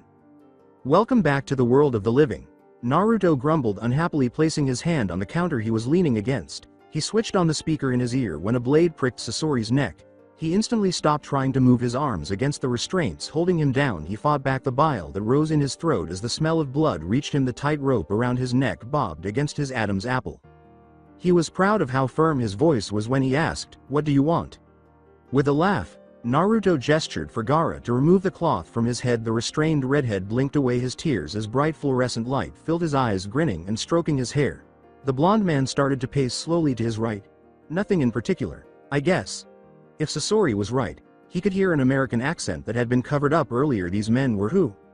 His tongue felt like lead in his mouth as he said, "If it's money, I can guarantee you enough." What was the duration of his unconsciousness? He was suddenly relieved to be lying down. As the room began to spin, he was aware that he was currently unable to stand on his own 2 feet. The dizziness that threatened to overtake him made him clench his eyes shut. Is Deidara all right? His heart rate shot through the roof as panic tore at the inside of his rib cage.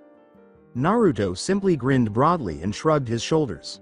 A tiny cut on Sasori's forehead caused blood to trickle down his face, briefly causing his eyes to flash red. It was a lovely sight. He bit his lip and struck the side of his head with his fist. "Control. Take a deep breath. Don't lose control." He felt a fragment of his heart shatter inside his chest as memories of the previous mission flashed through his mind. Not again. He bit back his cravings, his muscles flexing and his head pounding. He was forced to wait. Sasori's fingertips were buzzing with rage. His face was flushed, and a vein pulsed in his neck. "Tell me what the hell it is that you want, you bastard," he exclaimed. Even though he was aware that he would probably die, he would seize the opportunity to prevent them from harming Deidara. While maintaining eye contact with his partner, Naruto touched his ear with a finger over the speaker. Shikamaru's voice crackled to silence the prisoner. Gaara pressed the blade down on his throat even more forcefully. "Orochimaru wants no prisoners. Take care of the target," he said, pausing as though it had hurt. "Then go after Deidara. We can't risk him living." Apparently he might know something. Understood. After a brief period of silence, Shikamaru muttered, 10 minutes. Sasori's eyes widened until Naruto thought he might have hurt himself, and his face turned as white as a sheet. It was hard to breathe in the ominous silence that pervaded the room. Sasori snarled. He eyed the knife that Gaara was holding loosely in one hand and said, Orochimaru, huh? That's who it is? He started quietly untying the knot that held his left wrist to the hospital bed. Naruto remarked mockingly, I think it's safe to assume that you know him then. As he stretched nonchalantly to pop his back, he had received his orders. In a mock attack, Sasori jumped off the bed as far as he could and said, You think? Gaara immediately pounced on him. Sasori had the blade in his hand before Naruto could move. The steel from where he had stabbed Gaara in the shoulder covered in blood all the way to the hilt. Even as Naruto radioed in for a medic to be on standby, he quickly cut through the ropes. Gaara collapsed to his knees, his teeth clenched in rage, his face fading in color. The boy became enraged. Sasori ran as quickly as he could down the hallway, the rope still fastened to his arms and neck. Following him, he heard heavy footsteps gaining ground behind him. His blood ran with adrenaline, and his lungs burned with fatigue. Tears ran down his cheeks. He threw the blade blindly at his assailant, and when Naruto fell to the ground with the blade embedded in his thigh, he was rewarded with a muffled groan of pain. He ran faster than he ever imagined he could and flew across the ground with his head still pulsing and his vision swaying. He choked on air and fought to stay upright before him. Lights danced along the path. Had he been drugged? Footsteps thumped loudly behind him again, closer this time and lighter. With the doors open in front of him leading to a balcony and the stairs to his right leading down to the ballroom, he could hear the music once more. Only a couple more feet. The purple and blue lights danced across the ceiling. Visible to him, he had to warn them. Even though he knew he wouldn't get away, Deidara had to be warned. Tears clouded his vision. He staggered a little and almost fell on his own feet, but he caught himself and ran drunkenly to the end of the hallway. His feet made contact with the balcony's marble floor, and he took a deep breath before shouting a warning behind him. He heard a muffled shout, but he dared not look because his ears were pounding so hard that he couldn't hear what was being said. He felt dizzy. Naruto screamed, Gaara, don't! Despite the boy's inability to hear him at that moment, everything happened in slow motion. Blood dripping from his thigh wound, the bloodied knife flying from tiny fingers, and the choking sound coming from the balcony. He was limping as quickly as he could. A moment too late, he tackled his partner with a sickening thud. The dagger struck its target. Sasori felt blood flow down his spine as a sharp pain blossomed from his back. His warning words were abruptly cut off as he choked, and he turned with his eyes wide and tears drying on his cheeks. His assailant was on the ground, face down, struggling against the larger man holding him in place. Naruto looked him in the eye. Brown and blue clashing, he spoke, straining to stand due to thigh pain, but Sasori was no longer able to hear him. Abruptly, he felt himself fall backward, right over the balcony's wooden rail. Someone screamed below. In a detached voice, Hinata stood in front of Naruto, who was smoking a cigarette and relaxing on the bottom step of the stairs leading to the second floor of Kadu Manor. Naruto-sama, I've done what you asked and phase 2 is complete, she said. Satisfied that everything was coming together, Naruto nodded. And the ninjas, he said, blowing a smoke ring and dropping the ashes onto the ground after removing the cancer stick from his mouth. They took the bait, said Hinata. Anko along with Kurenai's sensei are on their way. What do you wish for me to do? Take them out when they reach the mansion and bring Anko to me, unharmed, Naruto said with a sly smile after remaining silent. Without noticing Naruto's frown, Hinata nodded and left through the front door. Naruto blew the smoke from his nose and took a drag from his cigarette. As the front door closed, Naruto reached into his coat pockets, took out a small PDA, and examined the glowing screen before growling in frustration.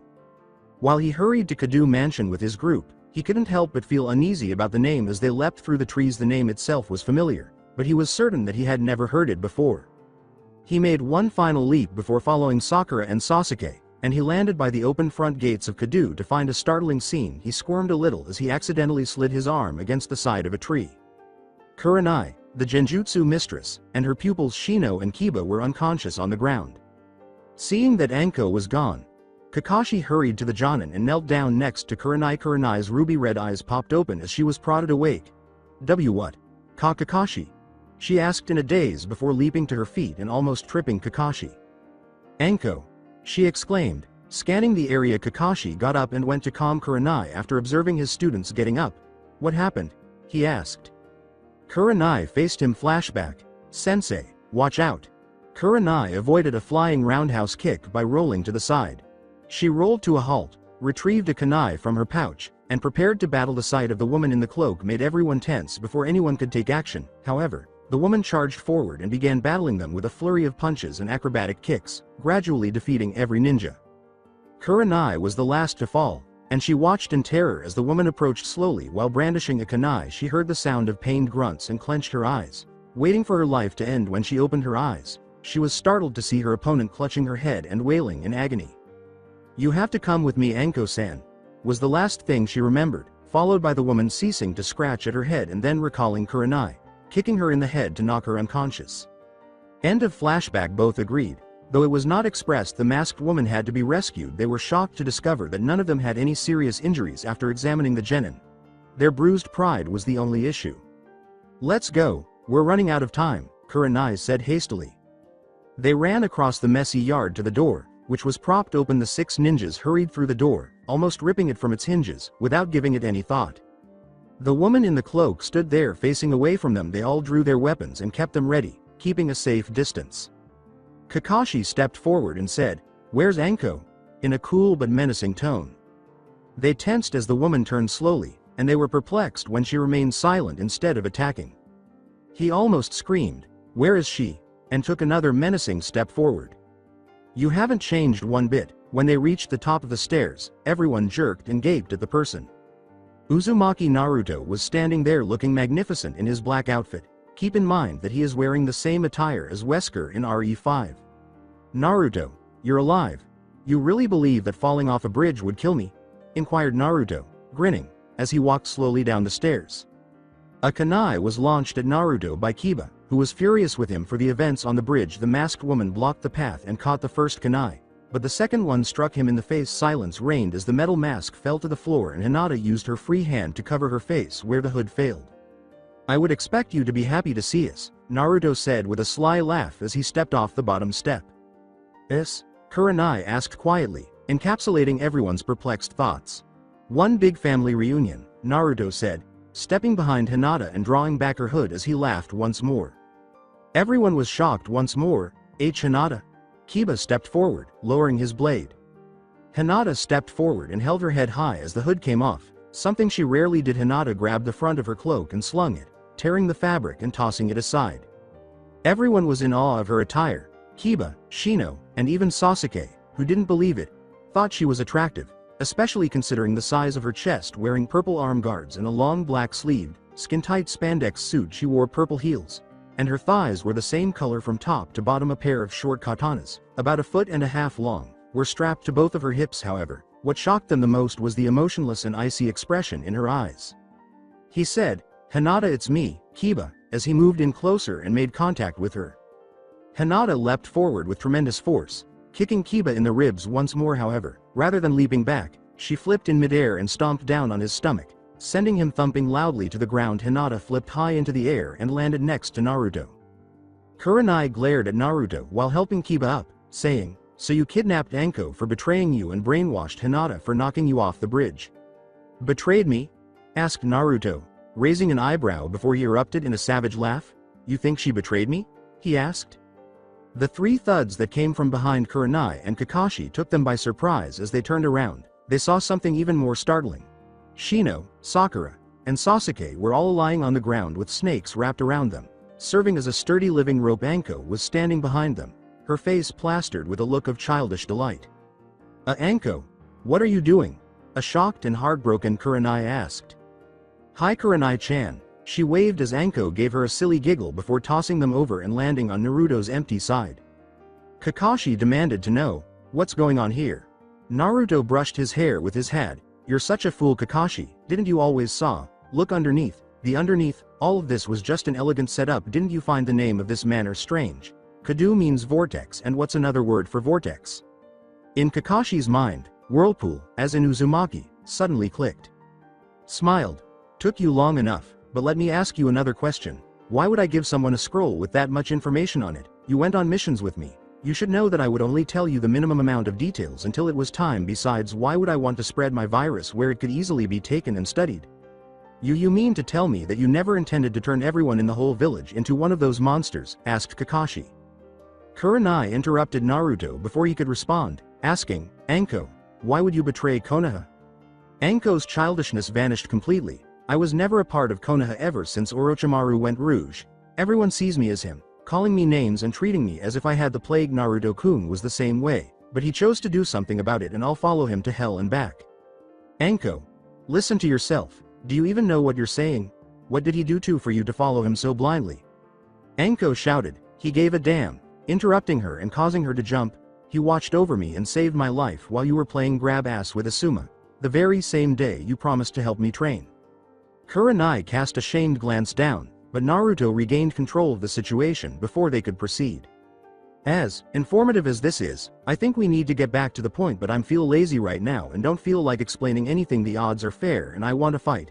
How about it? 3 on 3. If you win I'll tell you how you can save the village. Naruto smiled at their curious expressions and said, what? I have 7 minutes to spare and play with you. Just because I said I wasn't going to infect the village doesn't mean I'm not going to destroy it. Hinata-chan, Naruto said, tilting his head toward the girl, his grin never going away as he adjusted his sunglasses. You look after Kiba, I'll take Kakashi and Anko, and you can play with Kurenai. Kiba had just woken up and was fortunate to have been out of range of the other genin when Hinata just charged forward and began attacking. Anko's serious look disappeared and was replaced with a look of childish glee, which made Naruto sweat drop. He let out a sigh to himself. Split personalities. He popped his neck in Kakashi's direction in an attempt to predict Naruto's next moves by reading his body's subtle movements. Kakashi lifted his fists and his forehead protector. Beep beep beep. Naruto paused, calmed down, took his PDA out of his pocket, and pressed the button. He scowled as he pushed it back into his pocket after clicking a few more times. Anko approached him and asked, what's wrong, Naruto-kun? With a sly smile, Naruto turned to face Kakashi and kicked him in the chest, sending him back against the wall. I won't be able to continue on with you, Anko-chan. It seems that Tyrant 002 is having some major complications that I will have to take care of very soon, he said to her. Your future hinges upon this fight. Kakashi gaped as Naruto's foot struck the stone floor directly in front of his head, causing him to roll sideways. Kakashi leapt to his feet and ran off. Attempting to put some distance between them, he sent several fireballs at Naruto before sliding to a stop and flying through some hand signals. With a sly smile, Naruto moved closer and closer while dodging obstacles. When Naruto got to the man, he swung back and struck Kakashi, knocking him to the ground after striking him in the jaw. I tire of wasting my time with you. Kakashi did not respond. Instead, he glanced to the side and saw that Kiba and Kurenai were not doing any better. Kiba was neither willing nor competent enough to fight Hinata without seriously hurting her. Kurenai appeared to perform marginally better, but she was startled to learn that Anko was the one attacking. He turned to face Naruto, who was standing there with his arms folded and frowning at Hinata. It appears that playtime is over. How lucky you are. Kurenai needed all of her focus to use one of her stronger genjutsu, so Anko didn't have to worry about her genjutsu, and she smiled teasingly as she hurled another kunai at her, enjoying the moment as she watched the genjutsu mistress scramble and jump out of the way of her blades. Gently approaching, Anko sprang forward, snatched Kurenai's arm, threw her to the ground, and jumped on top of her.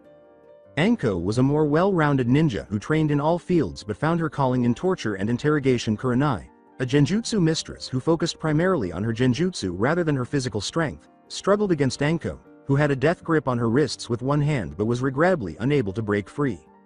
Almost like Naru-kun's, Anko muttered as her innocent smile turned deadly and she looked into Kurenai's ruby-red eyes. Why did this, Anko? Are you going to do the same thing that Orochimaru did? You'll be just like him? Kurenai said, giving up her fight.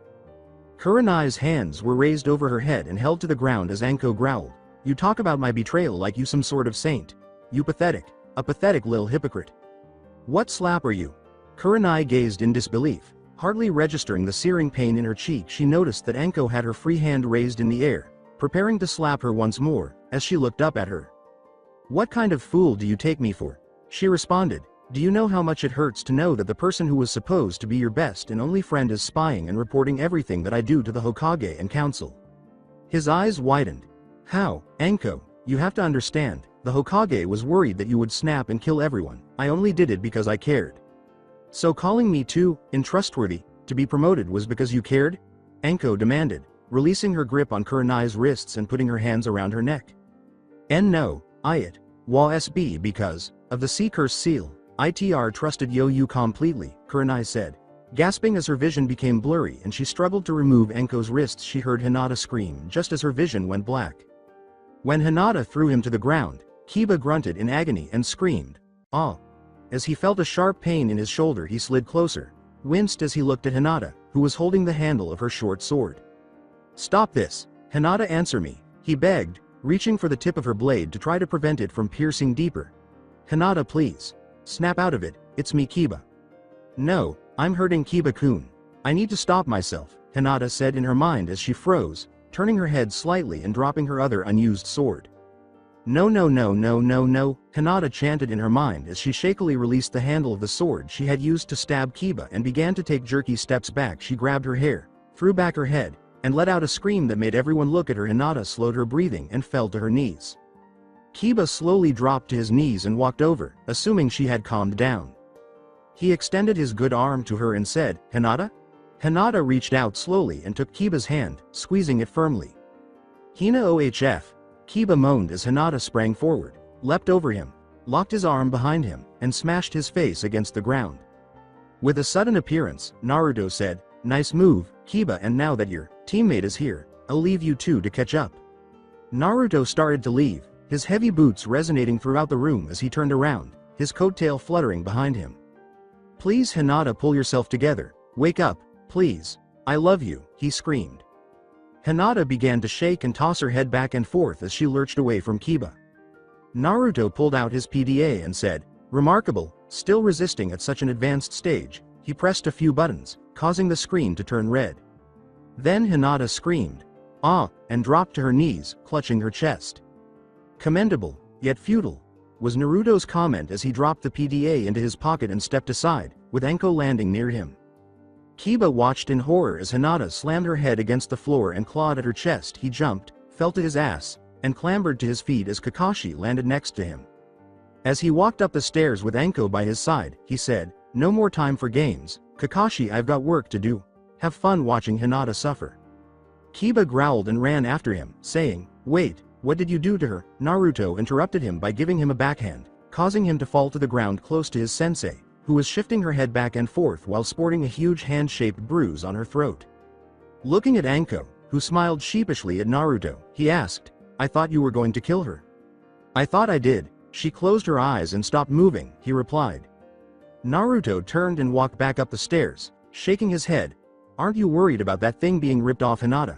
Or not getting away in time?" I asked as a big metal door opened as I reached the top. As the metal door slammed shut, he informed her, "Her suit contains a special seal that will activate a one-use reversed summoning jutsu that will summon her to me before the scrolls activate." As Hinata's screams became more and more intense, she grabbed the top of her suit and tore it apart, exposing a red device the size of a fist and a portion of her cleavage. Her screams subsided as she flung herself forward, growling like a beast. "Shit.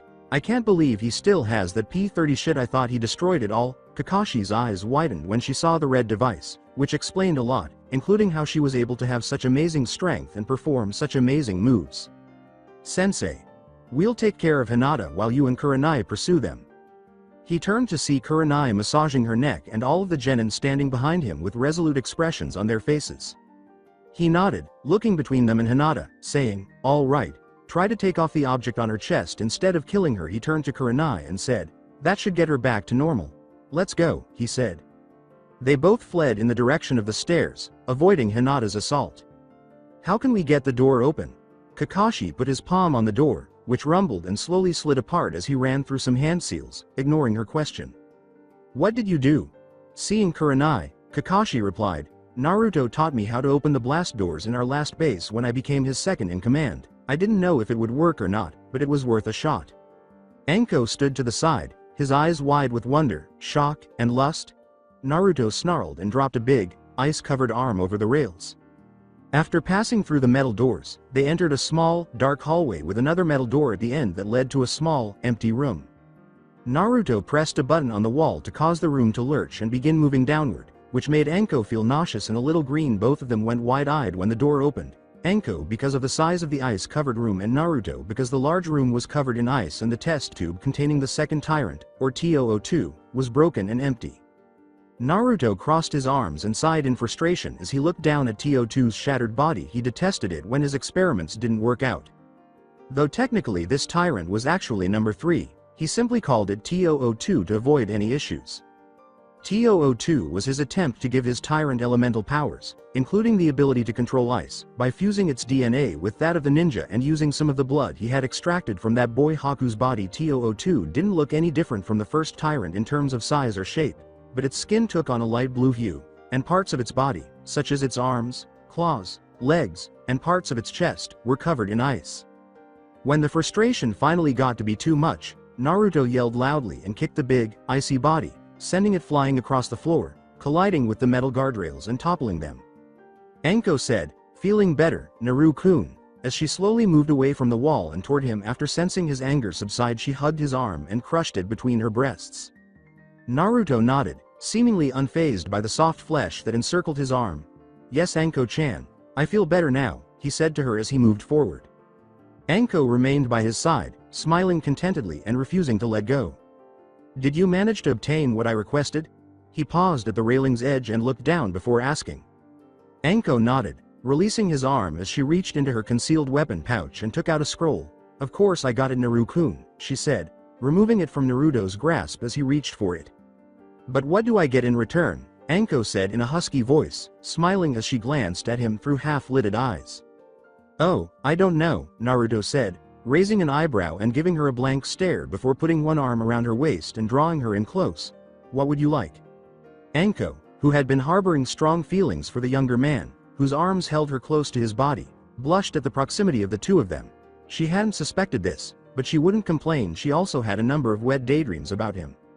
She put her arms around his neck and shoulders, still holding the scroll, and pressed her breasts against his chest, fighting the urge to rape him and melt in his arms.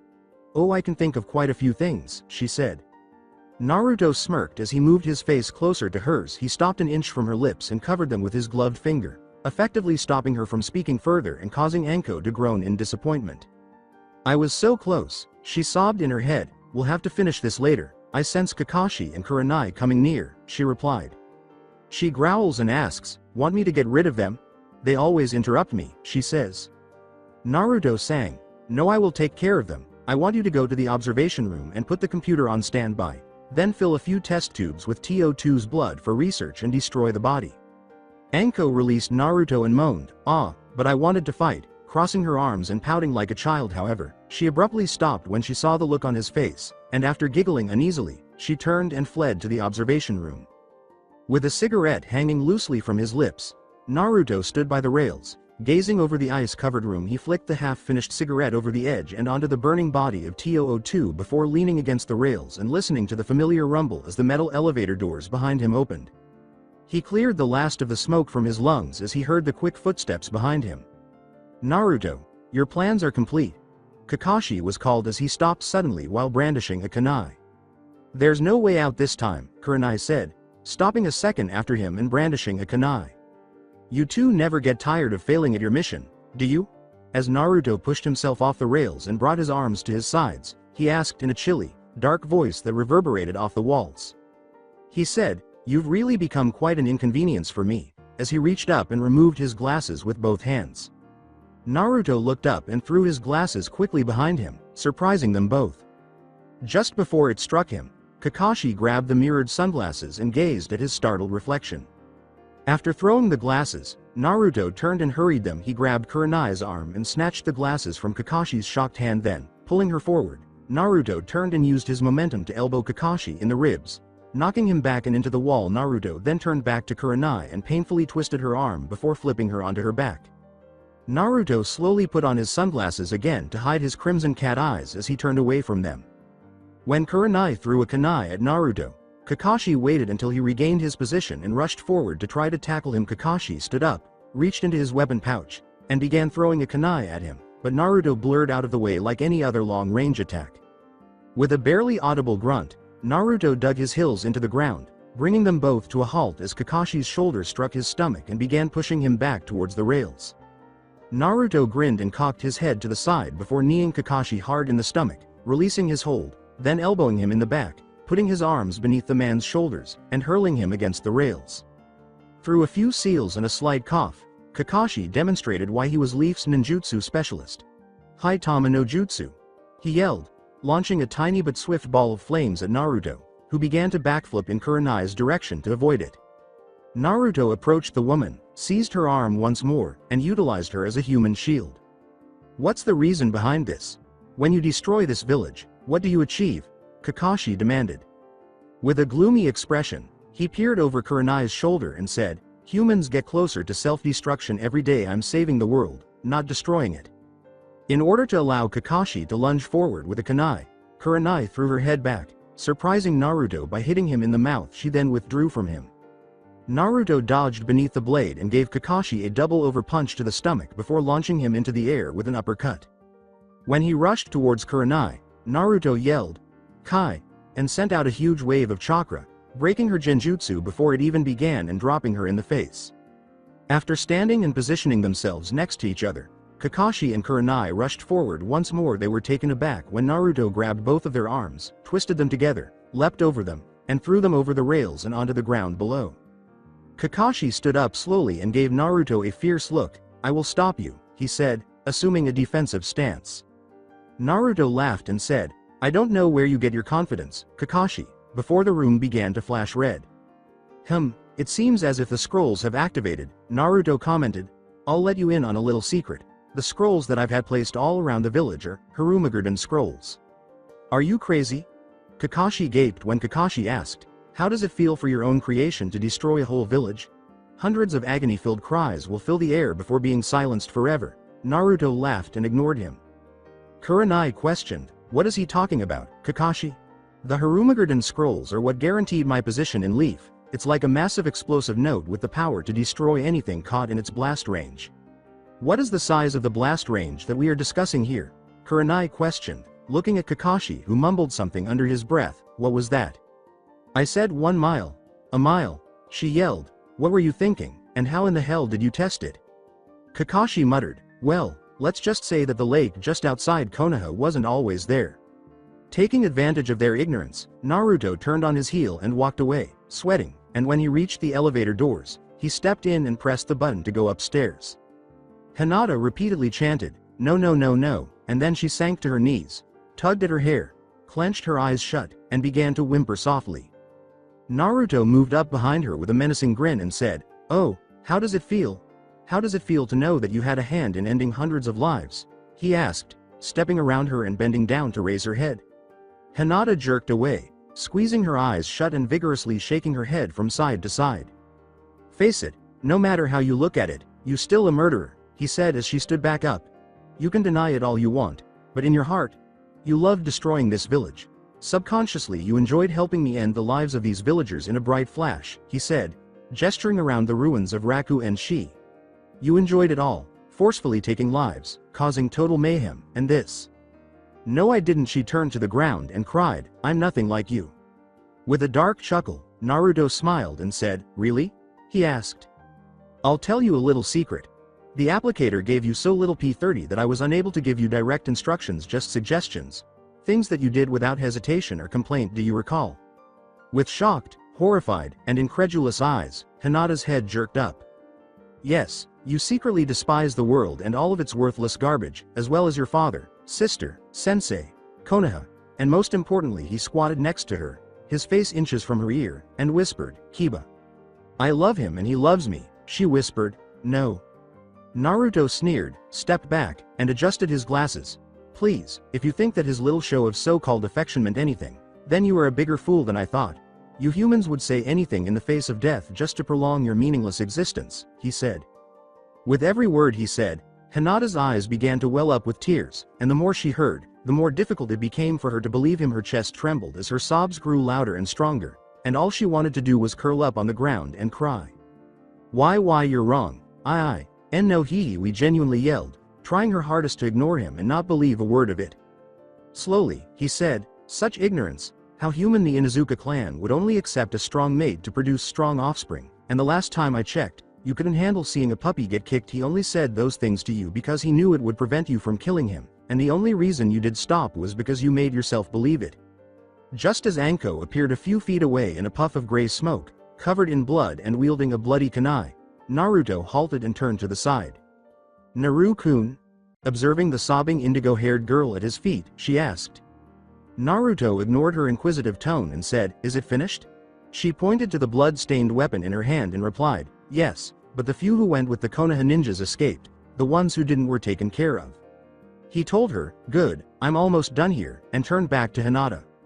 "You live for something you will never ever find, and you long for something so pointless you're pitiful." The top of Naruto's boot struck her face, knocking her back and into the depths of unconsciousness. That was the last sound she heard. "Come on, I want to be back in Wave by the end of the week," Naruto said, bending down to lift her by her belt and holding her to his shoulder. Unable to think of anything to say, Anko nodded silently. She was mesmerized by his demeanor, strength, and control. She felt giddy and her underwear got wet just looking at the blonde walking in front of her. "You coming?" Anko snapped out of her reverie to see that Naruto had stopped and was already quite a distance away. She burst into a run, rubbing the back of her head and laughing nervously as she ran up to him.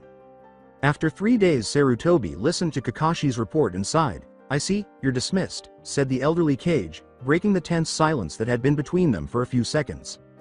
As his office door closed, Sarutobi let out another sigh. He reached into the pockets of his robes, searching blindly for his pipe, and leaned back, pulling the brim of his hat down over his eyes. He discovered that both Naruto and Hinata had survived the 100-foot drop off the bridge, that Naruto had some strange sort of mind control over Hinata, that the summoning scrolls were set up, that Anko had betrayed them for Naruto, and that it was still unknown what she did or took, and that Raku and she was nothing more than a collection of craters and charred debris. At this point, things were really beginning to spiral out of control thanks to a unique set of exploding scrolls that Kakashi made. Sarutobi lit his pipe, drew deeply, and exhaled a thick cloud of smoke. His options were limited because, as of 2 days ago, the council had removed Raku and Shi from the list of allies. This was due to Heishi Hyuga, who, for some reason, was very adamant about the matter and managed to persuade the council to impose a trade embargo on the village in addition to making it a place where their ninjas were not permitted. The few who managed to flee with Kakashi and the others were currently being examined at the Konoha civilian hospital and would probably commit suicide before returning, but it wouldn't matter anyhow. Leaning back in his chair, Sarutobi scratched his beard and knocked the ashes out of his pipe. He planned to investigate why things were beginning to smell fishy there. Naruto halted, turned to face her, and called, "Anko." "Yes, Naru-kun?" she asked, staring at him bewildered and unsure of the reason for their halt. "Take Hinata and keep on going to Wave. I need to take care of something," Naruto said, squinting his eyes to nothing more than slits behind his dark sunglasses. She began, but stopped when he gave her a stern look. "Ah, okay," she said. After giving him a final anxious glance, Naruto shrugged the girl off his shoulder and gave her to Anko, who lifted her onto her shoulder and fell asleep. "You can come out now. I know that you three have been following us all day," he said, waiting until she was out of sight.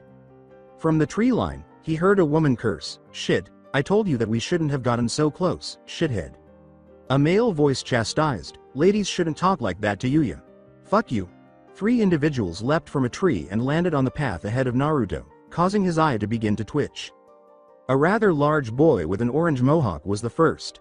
He was wearing dark pants, a gray shirt with a yin-yang symbol at the bottom, and a purple braided rope tied around his waist. The next was a red-headed person dressed similarly to the others and sporting a Neko cap according to Naruto's senses. The strongest one emerged last. He was dressed similarly, but his sleeves were longer. The 2 red spots directly above his eyes caught his attention the most, despite the fact that his hair was long and as white as snow.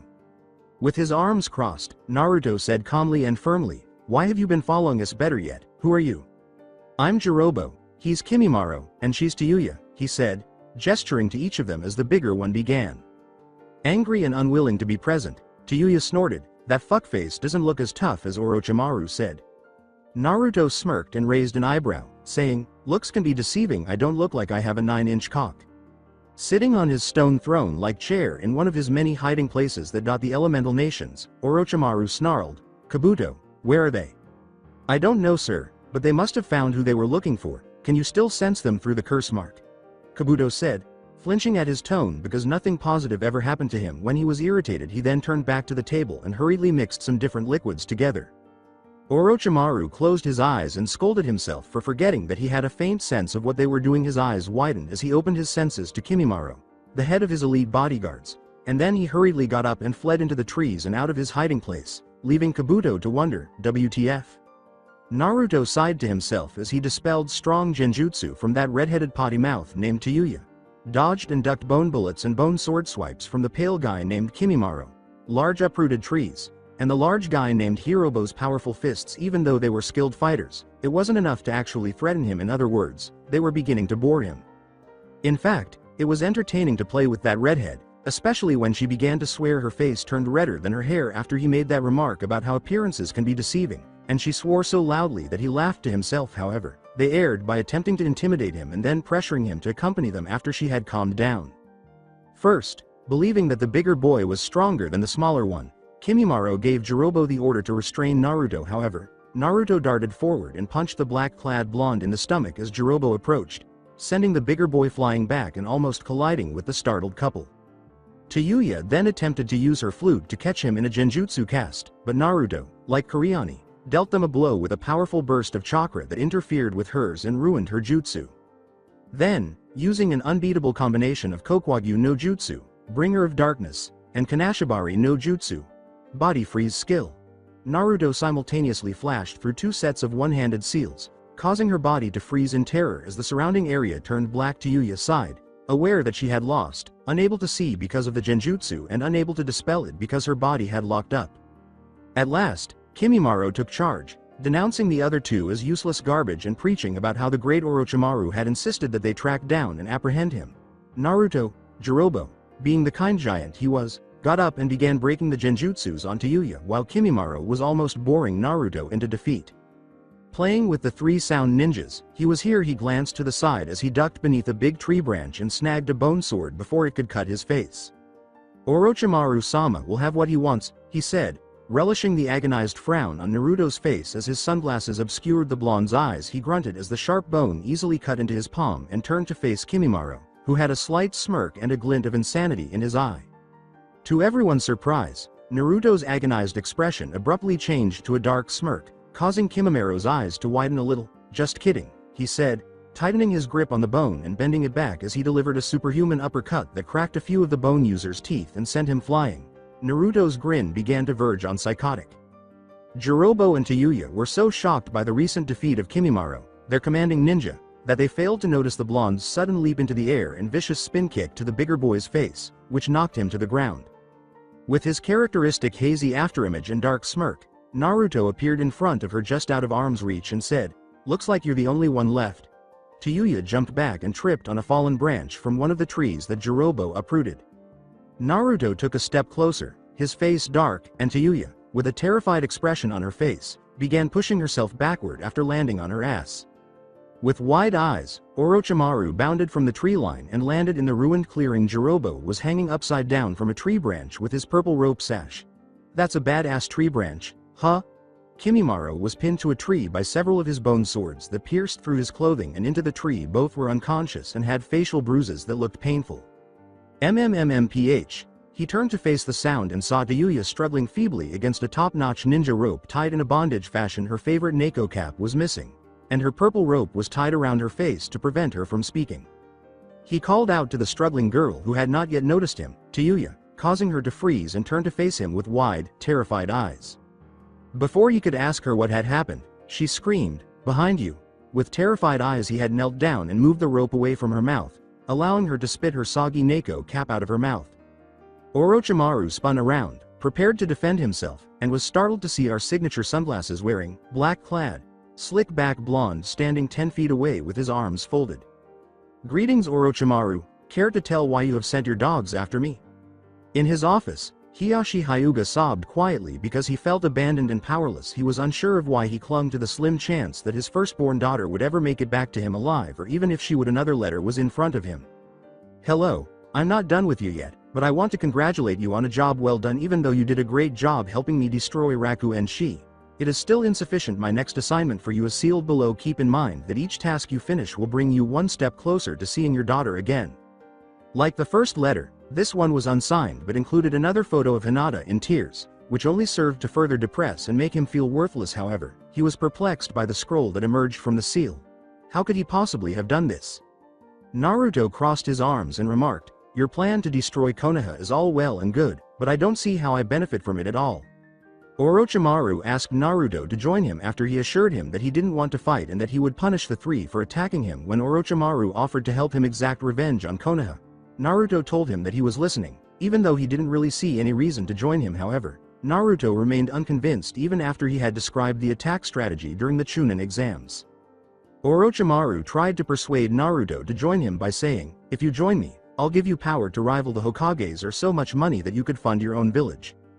Darkly chuckling, "Both of which is something I do not need nor want. Why would I want given power? It shows just how weak a human truly is, to rely on another for power. That's pathetic," he replied. Orochimaru grabbed at his remaining few options and said, "How about I give you everything you need to study and develop that virus of yours?" "How do you know of that?" asked Naruto, who became quite serious. Orochimaru laughed. "Quite a few people know of it, although they don't know how to make it, but that little explosion that destroyed your place back in Konoha didn't destroy the few notebooks you left, and Sarutobi-sensei has them. I had a spy take a coup of them for me, and I must say, you are quite the bioengineer." "I'll think about it," Naruto said, grinning. As he reached up and removed his glasses, he enjoyed the surprise he saw in the snake man's eyes and the redhead that was standing submissively behind her master. Calling Orochimaru, "Oh, Naruto-kun," tossed him something. The object turned out to be a scroll, which Naruto caught after turning. "What's this?" he asked, his red cat-like eyes looking back up at the man. "Let's just say, it's a sign of good faith," grinned Orochimaru. Naruto smirked a little and raised an eyebrow. He was starting to like this man. He made him think of Hikushi, who was most likely the only person in Leaf he would have had any degree of trust in. "We'll be in touch," Naruto said, slipping his shades back over his eyes and vanishing with his notorious cloud of black smoke. He laughed once more. When she eventually returned to Wave, Anko sighed. She was exhausted after a while of jumping from tree to tree. Especially with the deadweight she was carrying. She noticed a bronze plaque near the center of the bridge as she was walking down it. It was a memorial to the final resting place of Wave Protector Musei Ikuma. She shook her head. Naruto was correct. The Wave villagers were truly so naive as to worship and follow the first person to defend Gato. Her eyes widened as she reached the end of the bridge. A solid bronze statue of Naruto with two of those dogs sitting submissively by his side was located next to the road. Naruto was depicted in the statue standing with his arms folded and a slight grin on his face, from the tiny tears in his gloves to the whisker lines on his face. The detail was astounding. The dogs still appeared dead, but they didn't appear as mangled. This was likely because the makers didn't want to frighten the kids who would be passing by. When she saw the little bundles of flowers and burned candles surrounding it, she grinned to herself. She found it incredible that one village could love someone so deeply while another could have the complete opposite sentiment. She started to walk away but stopped when she realized she had no idea where Naruto's base was. The blonde arrived at the bridge with a snarling, angry expression on his face while Anko was staring at the statue of Naruto. He saw Anko through the fog as he stalked down the bridge. He called, "Anko." Grabbing her attention, Anko turned when she heard her name, but she recoiled when she sensed the repressed desire to kill in the hopes that she hadn't done something wrong to anger him. She said, "Why yes, Naru-kun." After calming down a little, Naruto asked, "Why are you standing around at the end of the bridge?" "You kind of forgot to tell me where your place was and I saw that," Anko said, laughing uneasily.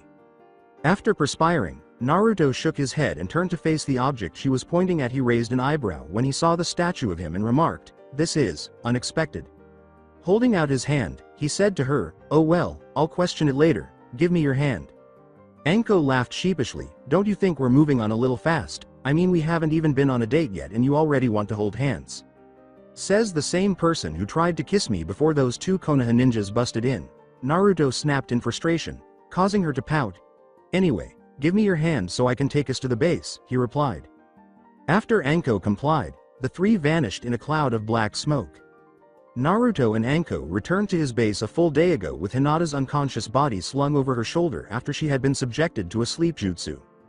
Naruto led Anko to the underground prison area shortly after they arrived, only to be met with the foul smell of human waste and rotting flesh. When Naruto went to the bridge that day to kill Gato and put the tyrant to the test in combat, he discovered the decaying body of the long thug he had left behind while searching for the stench. He didn't think much of the thug while he was in Raku-en-shi, so it didn't really matter that he appeared to have starved to death.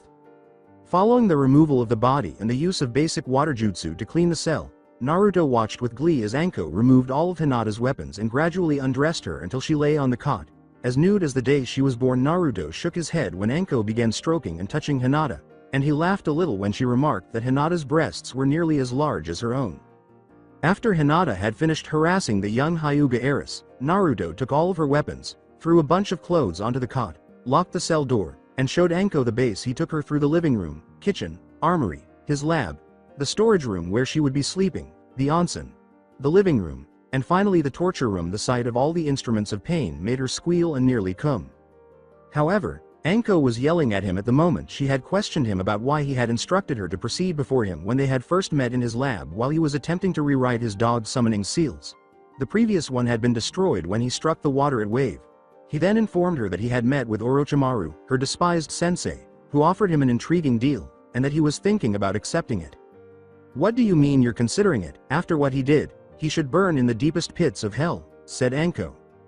Dropping his coat and regular shirt, Naruto looked up from the scroll and glared at her before wiping his hands on his black tank top.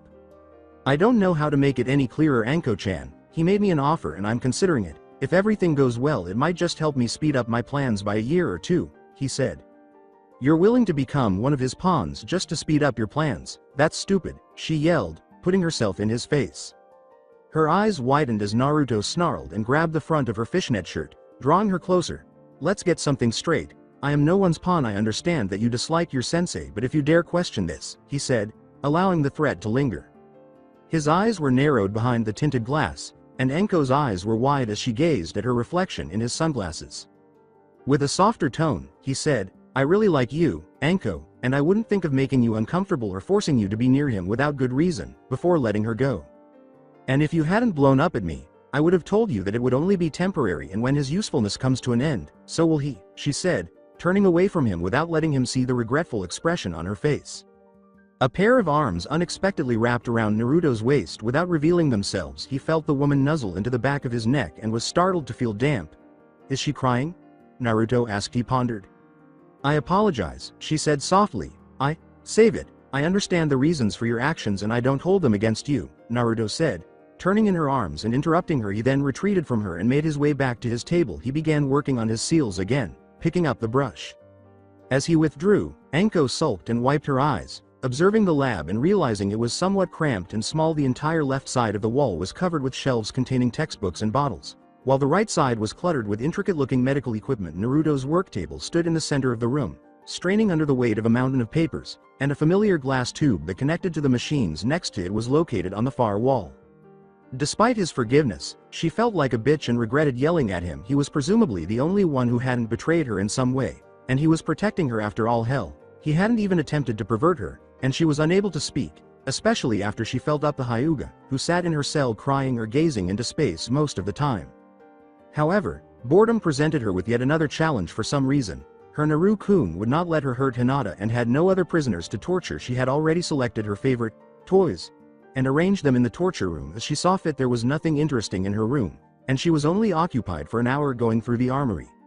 She approached Naruto from behind and attempted to irritate him by breathing down his neck in the hopes that he would give her some attention. He didn't even flinch or pause in his work, so it didn't work. She gave up, half expecting Naruto to pop the back of her hand like a parent would to a child, and reached for a folder that had been pushed aside. She picked it up and read the name when he didn't.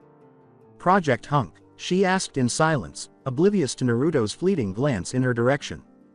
The first thing she saw when she opened the folder was a photo clipped to a hospital patent sheet.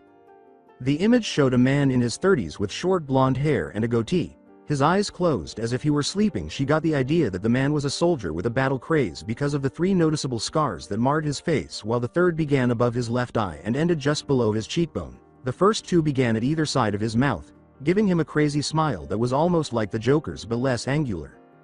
She didn't realize Naruto had completed his scroll and had already rolled it up before sealing it into his arm because she was too preoccupied with perusing the papers.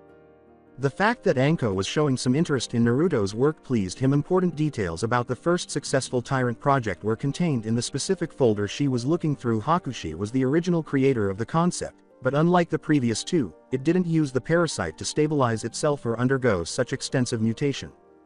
After being taken from Iwa by Anbu, the man was taken by Danzo's root, who were killed by Naruto and Hikushi. They then took the man and began experimenting on him in order to create the ideal soldier for Leaf. It was intended to brainwash him before beginning genetic modifications using the T-virus. However, they had to put the body in stasis seals before putting it away because of issues with funding, information, and the rise in possible recruits. Anko was with him now, so he could let her work on Hunk or another project while he handled other matters, but he felt as though he was overlooking something. "Naru-kun, what does a decreased muscle atrophy rate mean?" she inquired. He sighed quietly as he sweated and thought, oh yay, she doesn't have any major medical training. Kakashi, I have an assignment for you, Sarutobi said in a voice that reflected a lifetime of experience. Since you know the most about Naruto, such as his strength and abilities, I want you to train a group of your choice to combat him. I don't want the council to know of this because they would do their best to stop you due to his bloodline, and while I still hope to end this peacefully, I would rather be safe than sorry. Nodding, Kakashi expressed his desire for Naruto to return in peace so that he could express regret to him for what had happened on that day when he was 10. He was immediately ashamed of himself when they returned and he found out about Naruto's parents for the second time. He believed that Naruto would not have ended up the way he did and that he might have become the 5th or 6th Hokage, as his father had done, if he had attempted to stop that tragedy.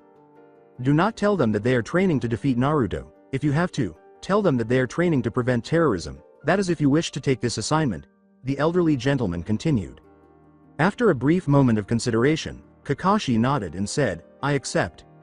The yelling had ceased some time ago, and the room was once again filled with silence as Hinata gazed at the chilly gray walls of her cell despite not having a mirror. She was aware that her eyes were most likely red and swollen from crying. The only real activities she engaged in since waking up in the cell naked and alone were dressing, eating whatever that blonde man brought her, and crying or staring into space.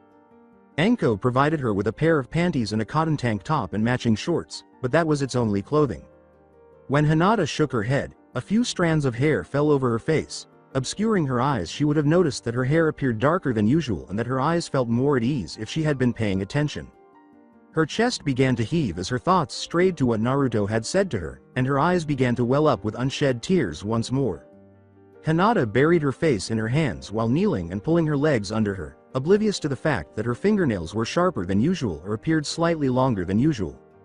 Naruto picked up a thick textbook from a shelf and said, Anko-chan, I don't have time to explain everything to you. I have something important to take care of, so read that, it will explain it to you. As he picked up a few scrolls and tossed them aside, Anko stuck her tongue out like a child who has just tasted something bad. You know I hate reading, she said. After finding the scroll he was looking for, Naruto said in a toneless manner, I'll tell you what. Well, make a bet, if you read that whole book and can do, he said, pausing to grab another set of smaller scrolls and tossing them to her.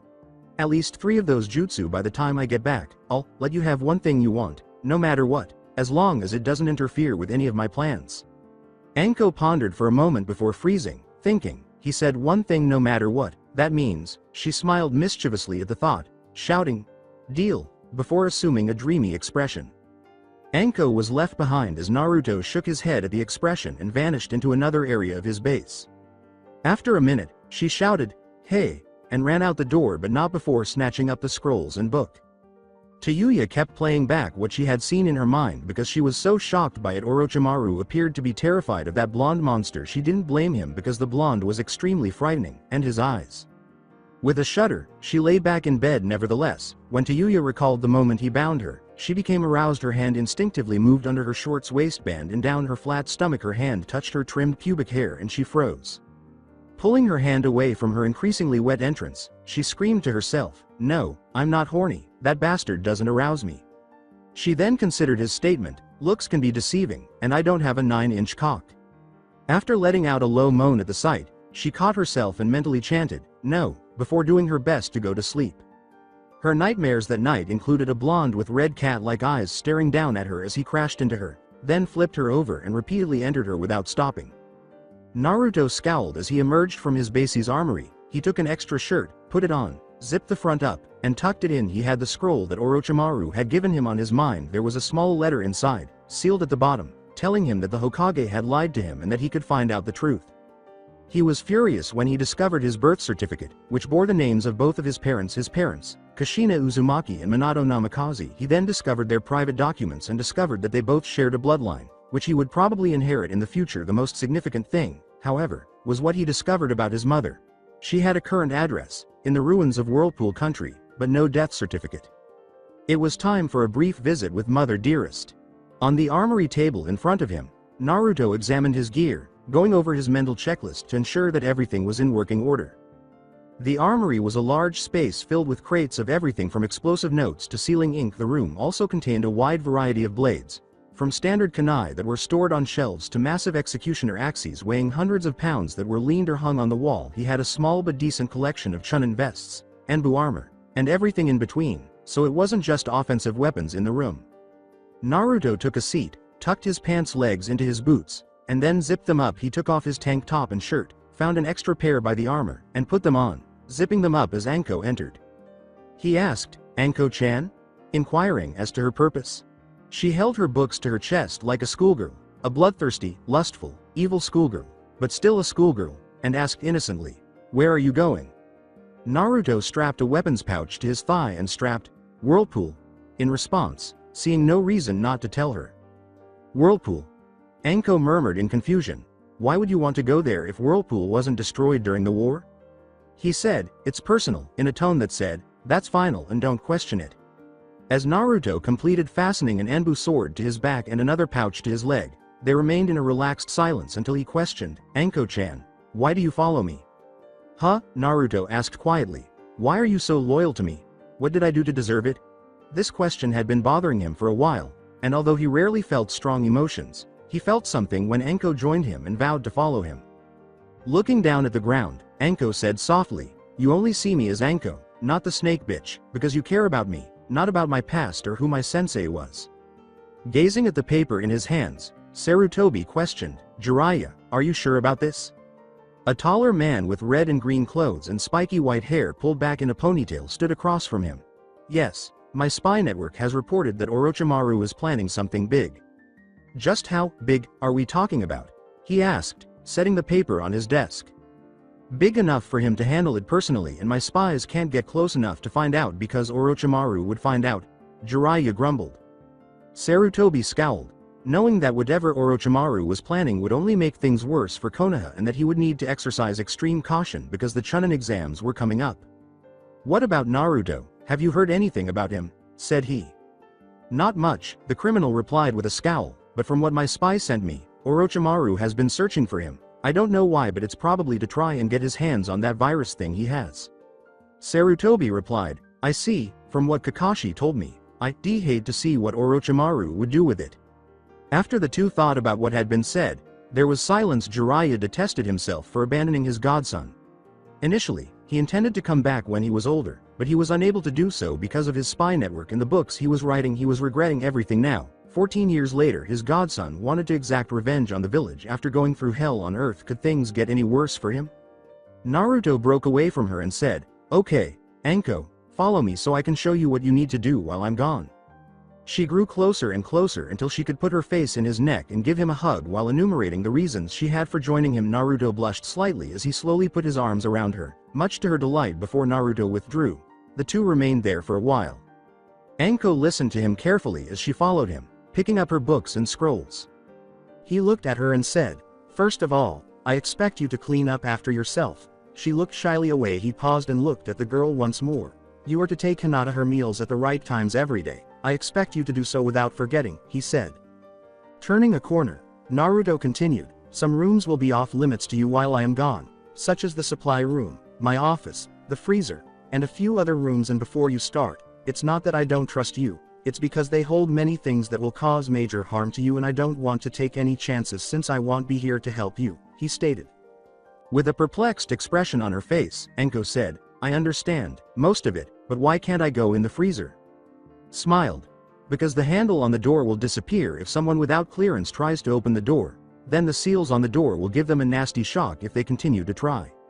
Anko broke out in a sweat as he responded to her query but failed to do so simultaneously. Her expression was deadpan. "I meant what is in the freezer that could harm me," she said. "Oh, well, a lot of things actually. Various poisons that need to be kept frozen and contained in airtight containers. Chemicals that could eat through weaker metals. Stuff like that," Naruto replied with a shrug.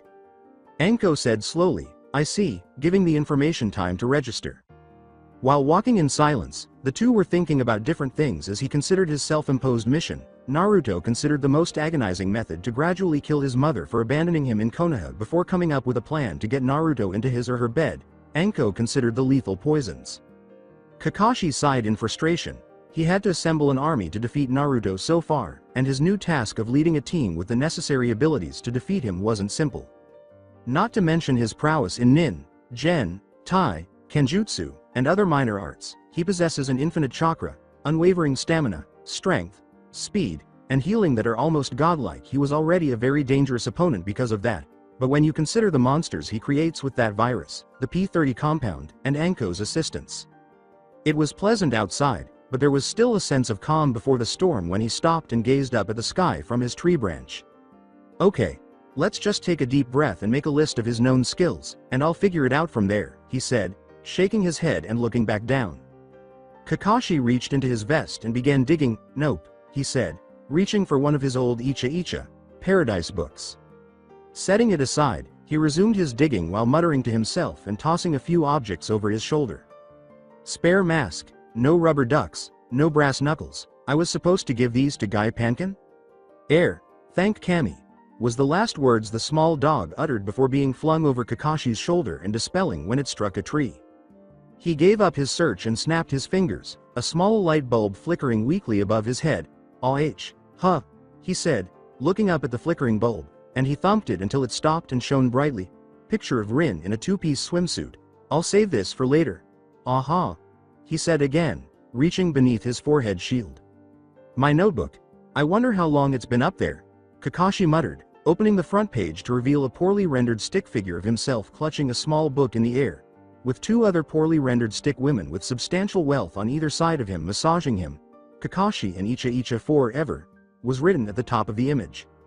He turned to the next page, grinning to himself, but his eyes widened. Kakashi dropped the book, gripped his chest, and tumbled off the branch's side, landing his head on the ground below. Anyone in the vicinity would have heard him repeatedly groaning.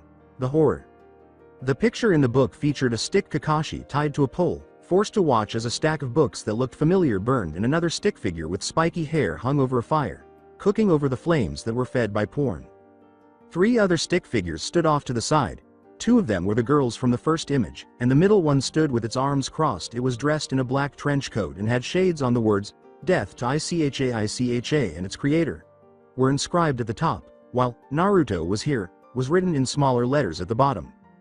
Anko practically begged the blonde, "Naruto-kun, let's get some dango before you leave me here all alone." With his black cloud body flicker, Naruto huffed, "Anko, you really should eat more than just dango," before heading out. With a childlike smile, she responded, "Why, dango is the best thing in the world. In addition to, you are what you eat, and I'm the best, just like dango." If the adage, "you are what you eat" is true, then you are saying that you are cheap, fast, and easy to get. By Naruto smirked after shedding a few tears. Cheap, fast, and easy too. Oh you bastard, Anko blinked, attempting to understand the meaning of his remark or insult. Skip time. Whirlpool. Naruto arrived at the war-torn village of Whirlpool after 2.5 days, and as Anko had mentioned, it was largely in ruins. It was fairly easy to see the light emanating from the massive castle-like mansion located a mile or 2 away from the village. Because they had arrived at the break of dawn, Naruto made the decision to take a short break and ventured farther into the village in search of lodging, only to discover a partially demolished hospital. As he crossed the rusted metal door and entered the waiting reception area, he thought, how cliché. As he walked around, he created a few shadow clones and sent them to investigate the entire building. He approached the receptionist desk, sat down on it, then slid around and leapt off behind it. It was a mess, with old papers all over the place and what appeared to be dried up bloodstains on them. File cabinets were overturned, chairs were flipped over, and pieces of the ceiling and walls were all over the floor. Naruto picked up one of the chairs, straightened it up, removed his coat, folded it long way, and placed it over the chair's back. When Naruto noticed a sign that read, "Authorized personnel only," he picked up his sword and strapped it to his back. After all, most of the more interesting things were usually kept out of the public eye. He walked to the sign and looked at the door beneath it. He grabbed the handles and pushed, but the metal moaned a little but did not move. He could hear the faint jingle of chain, but pulling on the handles had the same effect.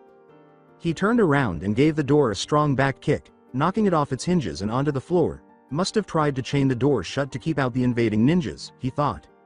Naruto paused as he was moving down the corridor to look into each room. When Naruto arrived at the final door, he discovered nothing but offices, filing rooms, and even a lounge. There were rows of glass-doored metal shelves inside, holding everything from tiny glass morphine containers to plastic aspirin bottles. The majority of the shelves were destroyed, most likely as a result of the invaders' shaking.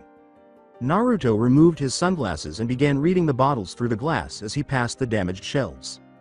Unlike the sealed cases, he had no use for the other shelves that had been opened due to their complexity. Seals were expensive, but they essentially paid for themselves in time. Most hospitals had them to prevent their vital medications from spoiling. Even though the seals were excellent, they had a drawback. In order for the seals to work, the containers needed to be closed and airtight. Otherwise, the seals wouldn't prevent the items from deteriorating. With a hint of glee in his voice, he prepared a scroll to seal everything in: anti-inflammatory, blood thinner, blood replenishing, painkillers. It's like the spice rack in my fantasy kitchen, he said. Master, I sensed a presence in the ruins of the hospital. Do you wish for me to seek it out and eliminate it? No, Mayu, it's probably just some traveler. Send a few hunters to take care of it. Yes, master. Yellow eyes that resembled reptiles glowed in the corner before vanishing as clicking noises reverberated throughout the shadowy rooms. Naruto reclined on his makeshift bed and sighed deeply. Upon dispelling his clones and regaining all of their memories, he discovered that the hospital's far side had been overtaken by vegetation, which had spread out across all 3 floors and through floor cracks. He didn't care, but he had some more clones go into the hospital once more and take all the mattresses off the beds in the recovery area. He dispelled them, piled them on top of one another, and created a cozy sleeping space for himself. When they brought back at least 10 of the thin mattresses, he leaned his sword against the wall, covered his eyes with his sunglasses, and slept with his coat acting as a pillow. Just as a big clawed hand tore up his makeshift bed, where his chest used to be, Naruto's eyes popped open and he flipped into the air, pushing himself up with his legs after hearing some clicking sounds and landing on his feet. Naruto rolled just in time to avoid being struck in the head by another claw. Naruto located the creature that had attacked him and studied it intently while staring into the darkness. I'm not sure how to explain the appearance of a hunter. It resembles a dark green snake or crocodile with 2 legs and lethal claws on both hands and feet. See an image online. Gradually, Naruto rose to the same height as the creatures that had attacked him. Another of those things, he sensed, was lurking somewhere to the side, encircling him in a triangle, in the early morning shadows. Naruto stepped forward, right in the middle of the 3 things, cracked his neck, and tightened his gloves as he peered out of the ruins. He thought, no rest for the wicked. He estimated that it was approximately 5 or 6 o'clock based on the sun's position. He muttered, what a hell of a way to start my morning, and then he started to move quickly. When Anko opened one of Naruto's kitchen cabinets, she was ecstatic to see 3 shelves filled with only raw dango and a note from Naruto encouraging her to savor it. She bounced up and down and squealed, oh Naruto-kun, you shouldn't have. After 10 minutes, 2 boxes, and 47 sticks, Anko was sitting at the table, groaning in agony from overindulging. She tried to get herself to reach for the last stick after glancing at it, but she groaned and fell off the chair onto the floor. Anko moaned once more as she rubbed her stomach and glanced at the clock. She mumbled, 7:30, time to feed the brat, as she didn't want to cook or even consider food. Pulling herself off the floor, she dragged herself to the refrigerator and began searching through it. On a little tray, Anko emerged from the kitchen 20 minutes later carrying Hinata's breakfast, which consisted of 2 cinnamon buns, 3 of her leftover dango sticks, some rice, and a plastic cup of tea. Although she was irritated, she was also very proud of herself for preparing such a meal. As she made her way down the dim hallways, Anko thought to herself, the brat eats better than I do, and she's the prisoner. She wondered absently as she looked at the plate why her Naruto-kun was treating the Hyuga so well. The lucky or unlucky few who had the opportunity to work with him early in his career told her stories at the weekly Junin get-together, and she was aware of how sadistic he could get after seeing the bloodstains in the torture room. When Anko arrived at the prison area, she passed a few empty cells before arriving at Hinata's. Oh how cute, she thought as she peered in and saw the sleeping girl curled up in a ball with her thumb in her mouth. Hinata observed that her cell was much better than the others as she looked around it. The first few had a bucket to shit in, shackles hanging off the wall across from it, and what appeared to be a long bench bolted against the wall. That was how Hinata's initially appeared, but Naruto moved her to the cell at the end of the hall nearest his lab, which had a functional toilet and had been thoroughly cleaned by shadow clones before some marginally improved items were added. 2 chains held up her little metal bunk, which was bolted to the wall. Consider old prison bunks like those on vintage boats or in movies. The bunk featured a white sheet, a small feather pillow, and a foam mattress. When he brought her some clean clothes, Naruto even placed a little table close to the bars so she could eat or leave her clothes on. Anko smiled a little at the thought. A gentle and kind man was hidden deep within him. She now knew why he was showing the girl kindness the way he treated her, and the Hyuga demonstrated that, despite his ruthlessness and possibly evil nature, he was also capable of forgiveness and kindness, even if he hardly displayed it either that or he had more ambitious plans for the girl, as evidenced by his attempts to make her cell a little cozier, his refusal to allow her to be tortured, and his insistence that she eat the girl. Anko was thinking about the girl when she tossed and turned on the mattress. Attempting to settle in, Anko froze and then slowly smiled when she finally sat down with her face buried in the pillow. Naruto said she couldn't torture the girl, but he didn't mention playing with her. Naruto, if memory serves him correctly, found it funny and didn't stop her. But before she could go and play, she had some things to finish around the base. But that doesn't mean I can't get a sneak peek, she thought as she opened the cell door. Anko, who had traded in her tan trench coat for one of Naruto's extra tank tops, entered with ease and without making a sound. With a smile, Anko placed the tray on the table and walked carefully to the sleeping Hyuga, pausing at her side. She pulled at the sheet, gradually working it down the sleeping girl's body, thinking, "Ah, she looks so cute." Anko froze when Hinata moved when the sheet reached her waist, but he sighed in relief when the girl took her pillow in a vice grip and grinned contentedly. What kind of person would even think of taking advantage of something so cute? Anko thought as she saw the expression. Anko's perverted smile expanded as she pulled the cover down to the girl's feet and noticed that her tossing had caused the cotton shorts to be pulled down a little. "I would," she sang to herself in response to her earlier query. Pulling down the girl's shorts without waking her, she thought sadly, "I wish Naruto-kun was here." Anko was hardly bisexual and wasn't a lesbian. The only reason she slept with girls was because there weren't many real men in Konoha. Since Naruto didn't say that I couldn't use a shadow clone, I can't wait for him to return so I can prove to him that I performed those jutsus. She rubbed a finger over the sleeping girl's panties, exactly where her pussy was, and made a little moan. "I can't wait to get my prize and lock him in my room." Anko quietly laughed when she heard the girl moan. She discovered during the wave mission that Hinata was a deep sleeper because she had slept in the same room several times and had seen her sensei attempt to wake her. She accelerated her caressing as she noticed Hinata's hips begin to shift up and down and pull away from the girl, causing her to whimper while she slept. After giving her whimper a sly smile, Anko got up and walked to the side of the bed. She dragged the damp cloth aside after hooking her finger around it and letting her knuckle touch her toy's dripping lips. Anko, forgetting that she only intended to strip the girl, whispered, "Look how wet you are, little Hyuga." As she rubbed Hinata's hairless pussy, Anko couldn't help but be smitten with her. As Anko prodded Hinata a few more times before developing a sinister smirk, Hinata began to moan louder in her sleep. She said, "Sweet dreams, little Hyuga," as she lifted the girl away and licked her finger. As Naruto dodged the last monster's claws and punched it exactly where a human kidney would be before stabbed it with his sword, he wondered, "Why do I feel like I'm missing out on something?"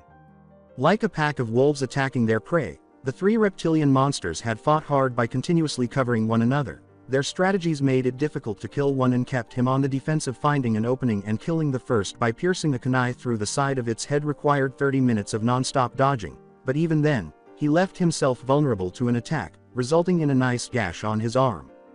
Even with his stinging arm, which healed in a matter of seconds, it was easier to kill the last two. Naruto pulled out his sword, a plain steel blade with white rope wound around the handle, and tore the two apart with his speed.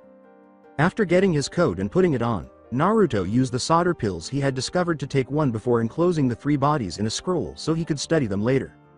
He glared and began to repress his chakra as he turned back to face the mansion. Something up there had sent those things after him. Whatever sent them had to be able to sense him far away because he hadn't sensed anything close when he first arrived. "Master?" "Yes, Mayu. The presence I felt has disappeared along with all three of the hunters you had me send." "I see. Were they successful in their mission?"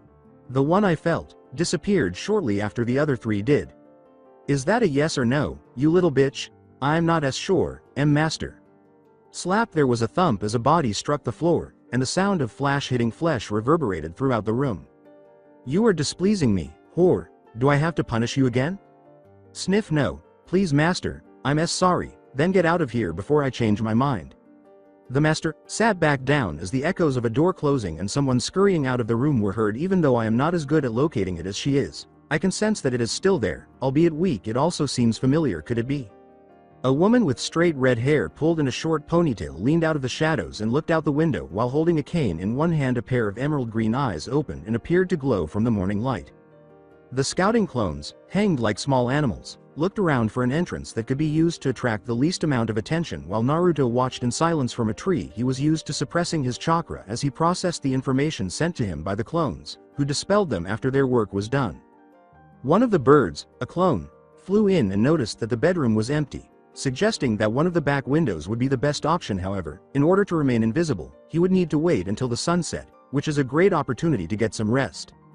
Wave is Naruto's base of operations. 7:30 p.m. Anko was nursing 4 scratches on her cheek and pouting back at Naruto's base. It bled and hurt like a bitch, but they weren't deep or life-threatening. Standing in her own bathroom, a rather plain space with wooden cabinets and hardwood floors, she winced as she examined her wounds in the mirror and felt them sting when she touched them. Sitting on her bunk in her cell, with her legs together and her arms crossed, Hinata sulked. She was embarrassed and angry at the same time, and her face was red. If someone were able to breathe because of the waves of killing intent that rolled off her, they would swear that her eyes were red and that steam was rising off her body. She visualized several ways to murder the perverted bitch who attempted to harass her. With a shudder, Anko assumed the young Hyuga was planning how to murder her. Once more she opened a cabinet door and looked for a way to stop the bleeding. She blanched at the thought of tasting her own blood. She didn't mind other people's blood, but her own didn't taste right. Something didn't feel right. She located a small first aid kit, opened it, and started working while reflecting on what had transpired. Flashback. She had given the girl permission to use the prison showers, which were located in a rectangular room divided into 2 sections. Shower heads and the knobs to turn the water on and off protruded from the stone wall on one side, while a metal bench and a few small lockers were bolted to the floor on the other. After spending days in that cell, let's just say she needed one. In addition, she needed to leave for a short time to prevent her from going crazy. Her attempting to flee was not a concern for Anko. The seals surrounding the shower would prevent the girl from using any jutsu and would electrocute and knock her unconscious even if she managed to break the seal to cut off her chakra, Naruto had explained to her. In any case, Hinata left without a fight, her eyes red and swollen, indicating that she had been crying uncontrollably once more, and she appeared somewhat tense. Insert Anko and Dart's grin. Her deliberate, small steps suggested that she was a little anxious, but she was broken on the inside. It appeared that she had taken Naruto's advice to heart and had given up on opposing him. The shower room was reached in a split second, and Hinata entered first, Anko smiling directly behind her. Naruto needed running water, so it was next to his lab.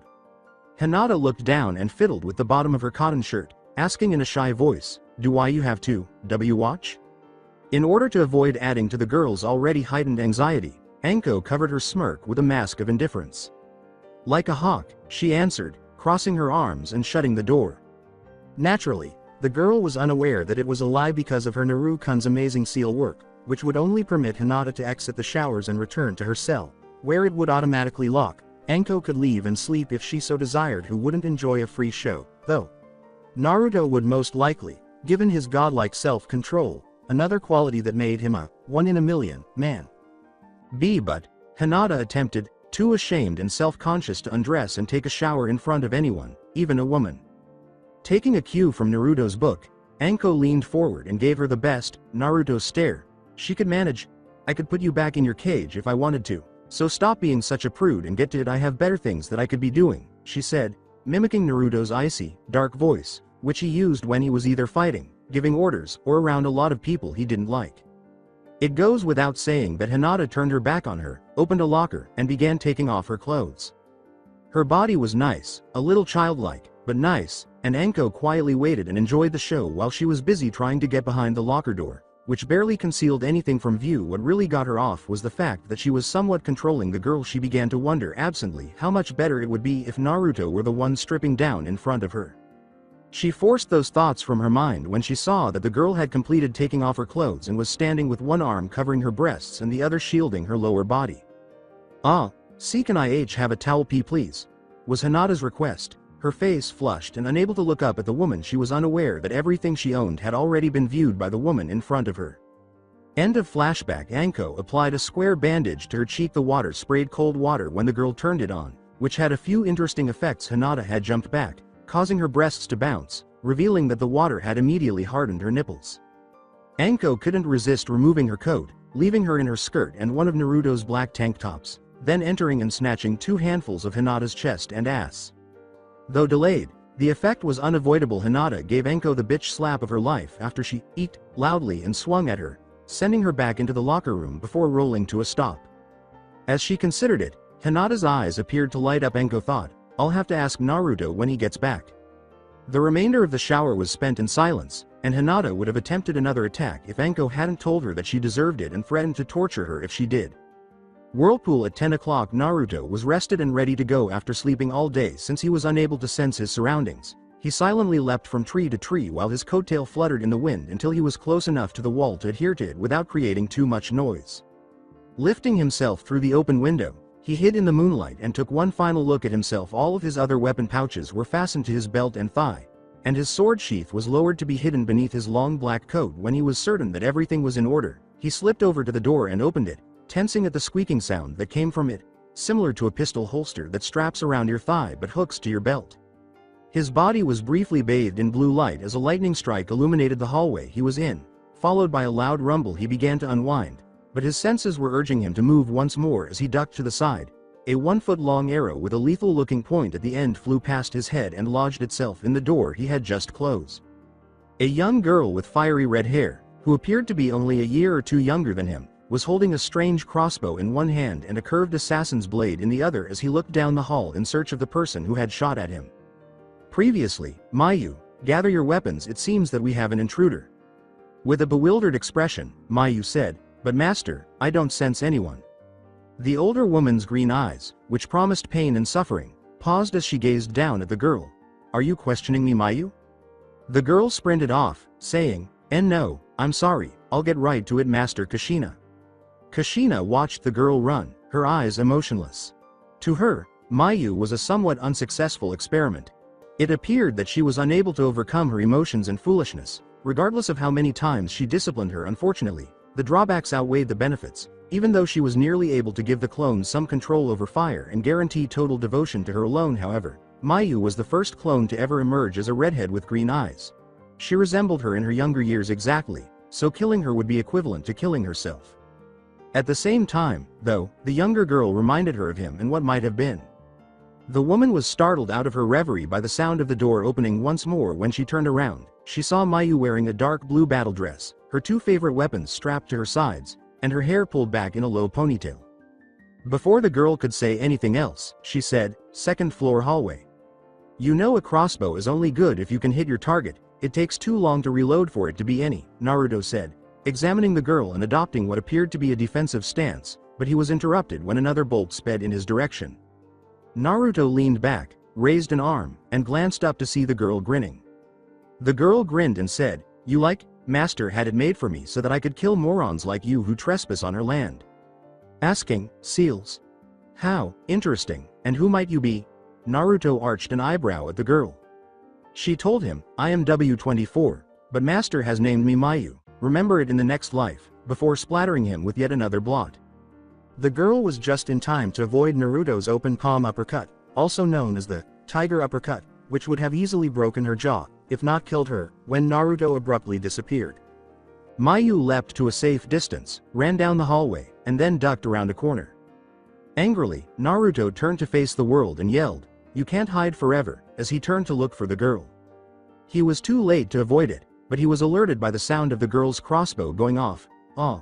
He almost roared as the razor-sharp edge sliced through his clothing and his shoulder's skin, muscle, and bone, emerging close to his collarbone. Naruto dropped to one knee and used his gloved hand to grasp the bolt. He pulled it through the remaining distance, causing a loud roar of pain to reverberate down the hallway as it scraped against his bone and bled out crimson blood. "My Kami," she said frightfully. The display made her eyes widen. This wasn't a man. He was a monster. She sheathed her blade at the small of her back as her hand began to shake, using both trembling hands to hold her small crossbow. Naruto whirled around, growling. As soon as he saw the redhead, he bounded forward, leaving behind only vague, black afterimages. Naruto began to squeeze her as he caught the left junction of her neck and shoulder, causing her to gasp in agony and drop her crossbow before lowering herself slowly to her knees in front of him while wearing a pained expression. He bared his teeth and snarled, "That hurt you, little bitch," at the girl. Mayu was in awe of this man's strength. It was unbelievable, even frightening. She could already feel tears welling up in her eyes, and attempting to distance herself from him only made the pain worse. In an attempt to get him to release her, Mayu balled her fist and gave him a few feeble punches in the gut, but he simply ignored them. Mayu pushed against his arm, ignoring the additional pain, and punched him in the face in a desperate attempt as his hold tightened on her, causing her to gasp. Naruto blinked as her fist struck his cheek, causing him to turn his head to the side. He was so taken aback that he relaxed his hold, allowing her to briefly feel relief but not enough to get away. Even though the pain was only slightly lessened, Mayu took a breath with a clearer head. She reached behind herself and tentatively grasped her blade's handle before attempting to remove it from its sheath. With a low growl, Naruto slowly turned his head with one hand holding her in place. He swung his other fist back, ready to crush her skull, but was startled when her fist flew back toward his face. This time, however, was different. The curved knife she had been holding earlier was now in her fist.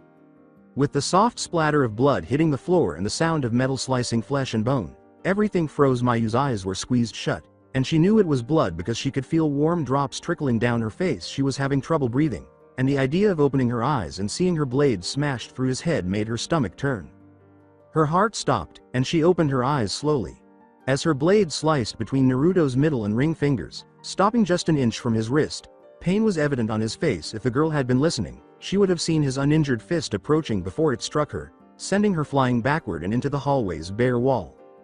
As the bone and muscle reattached themselves, Naruto hissed and withdrew her knife from his grasp. His foot touched something, which turned out to be her crossbow, and he stepped forward. He slid the girl's knife under his belt, then picked up her other weapon, smirking as he looked at the moaning girl. Whoever made it was a professional who took pride in their work, and it was nice, a combination of black metal and polished wood. It had a nearly indestructible cord to launch the bolts and arms that could be folded up for convenient storage. He could learn later how the seals on the thing operated, but he didn't know yet. Like a predator pursuing its killed prey, Naruto approached the girl without a weapon, slowly while grinning vilely. When he got to her, Naruto took hold of her ponytail and pulled her to her feet, enjoying her agonized cry and gasp. He asked calmly, "Tell me, where is your master?" as he saw her cry in agony. Mayu did her best to contain her tears. In addition to the pain from her hair, tears were already streaming down her bruised face. "Up yours," was her feeble response as she reached up and attempted to take his blood-soaked hand away. Naruto gave the girl a sneer as he released her hair and grabbed her neck. He said, "Okay, I don't need you to tell me anyway, but I'm going to make you regret shooting me." Naruto glanced around, taking in his surroundings. The opposite side extended all the way to the opposite end of the manor, with a set of stairs in the center that must have led to the first floor, while the side they were at ended with a wall and a few doors. Because Naruto's focus was diverted, Mayu fought against his hold and swung a fist at him. His sunglasses flew off as the punch struck his head and knocked it sideways. Naruto slowly turned his head back to the girl, causing her to freeze at the sight of his eyes. "You annoying little pest," he snarled, throwing her down the hall where she bounced against the wall and rolled to a stop against the handrail of the stairs. He grabbed his sunglasses from the floor and put them in his pocket before he scampered over to her and kicked her in the chest, sending her crunching painfully through the railing and into the wall before she collapsed to the ground, motionless.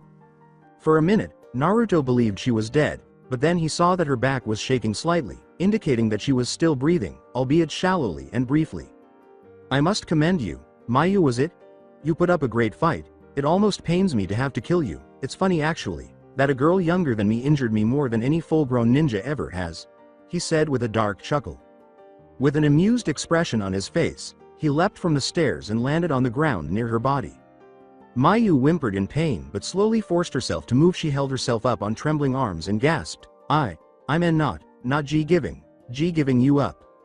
With a Naruto removed his trench coat. He laid it over the railing at the bottom of the steps, approached the girl slowly, and stopped directly in front of her, putting his foot on her hand. He looked down at her with his icy, hateful eyes and demanded, "Tell me why you fight so hard." He pressed down with his foot when she didn't respond, and when a bone in her hand popped, she screamed and fell back to the ground, attempting to pry his foot off her hand.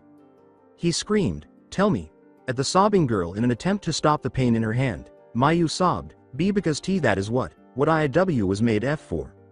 Naruto's eyes widened in surprise. The redhead sobbed as he took off his foot and snatched her hand back, holding it to her chest.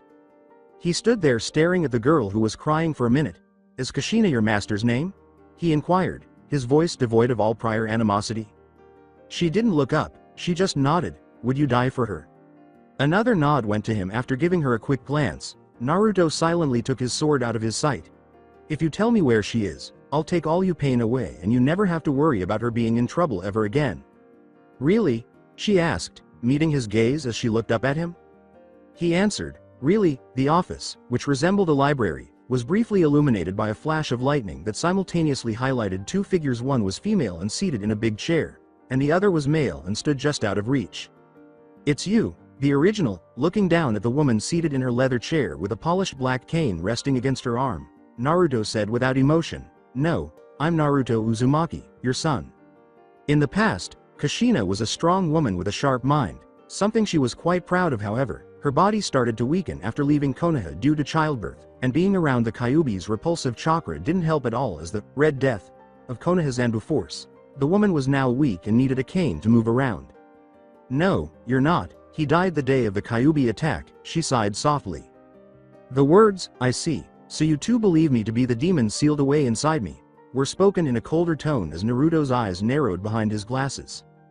No, I believe in Minato's seal, she replied softly, staring up at him, but what I said is true, you are not my real son although you look almost identical to Minato-kun.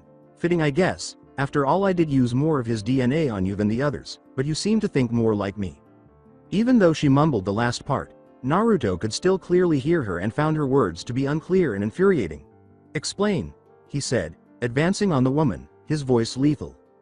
You know that present you got after your 10th birthday, you know the books and that sample of the virus, she said with a laugh, seemingly ignoring his request. With wide eyes, Naruto said, how do you know about it? Kushina replied, I was the one who sent it to you. The virus was an incomplete version of my own and I relied on your drive to find a way to complete it. Naruto clenched his jaw but remained silent as Kushina's tirade grew more irrational. If it wasn't for the Kyuubi attack, we could have created a new world with a new superior breed of humans. Given birth by the progenitor virus, my life's work, the Wesker children were entrusted with endless potential, so that they would protect and serve us while weeding out those unworthy of living in the new world and repopulating it with our DNA. But then Kyuubi attacked us. I was pregnant at the time and little Naruto died just after I gave birth to him. Naruto retreated a step. Kushina continued with a crazy sparkle in her eyes. Then I heard that Minato was going to seal the fox inside Naruto and was on his way, so I left and went back to my compound to get one of the Wesker children, only to find that all but one had died due to the demon's chakra. You, the original Wesker child, W01. He growled, are you saying that I was manufactured? Then she coughed violently and said, yes, just like Mayu. I find it funny that in a way, you just murdered your own baby sister. The little bitch deserved what she got. She wasn't my sister, Naruto said, clenching his teeth. When Kushina was shocked this time, she anticipated that he would freeze and begin to deny it before losing it, allowing her to control him. When she looked down, she saw that the same blade Mayu had used was now lodged deep in her arm, holding her to the chair as a searing pain tore through her arm. She said, no, this cannot be happening, I was to become a god. Then, just as Naruto's face was inches from hers, she felt an unimaginable pain in her stomach. Kushina felt as though a wave of cold water had swept over her as she looked down. Naruto's arm was stuck in her stomach. All of the pain abruptly stopped when she felt his hand tear out of her back. Her hand moved slowly over his face while her eyes were distracted. You look just like I pictured Naruto would when he grew up. How ironic, for the one, with the right to become a god, to face her own mortality by the same person who looks just like her son, she said as Naruto scoffed. With a spray of blood, he tore his hand from her and dropped her lifeless body to the ground, saying, you become a god. Only those who are capable of being a god deserve that right. That right is now mine, Naruto said as he turned around and looked out the window as a burst of lightning illuminated the sky. So that's it for today. I hope you guys enjoyed it. Don't forget to like, share and subscribe to the channel for more awesome stories like this. Thank you. See you all in my next video.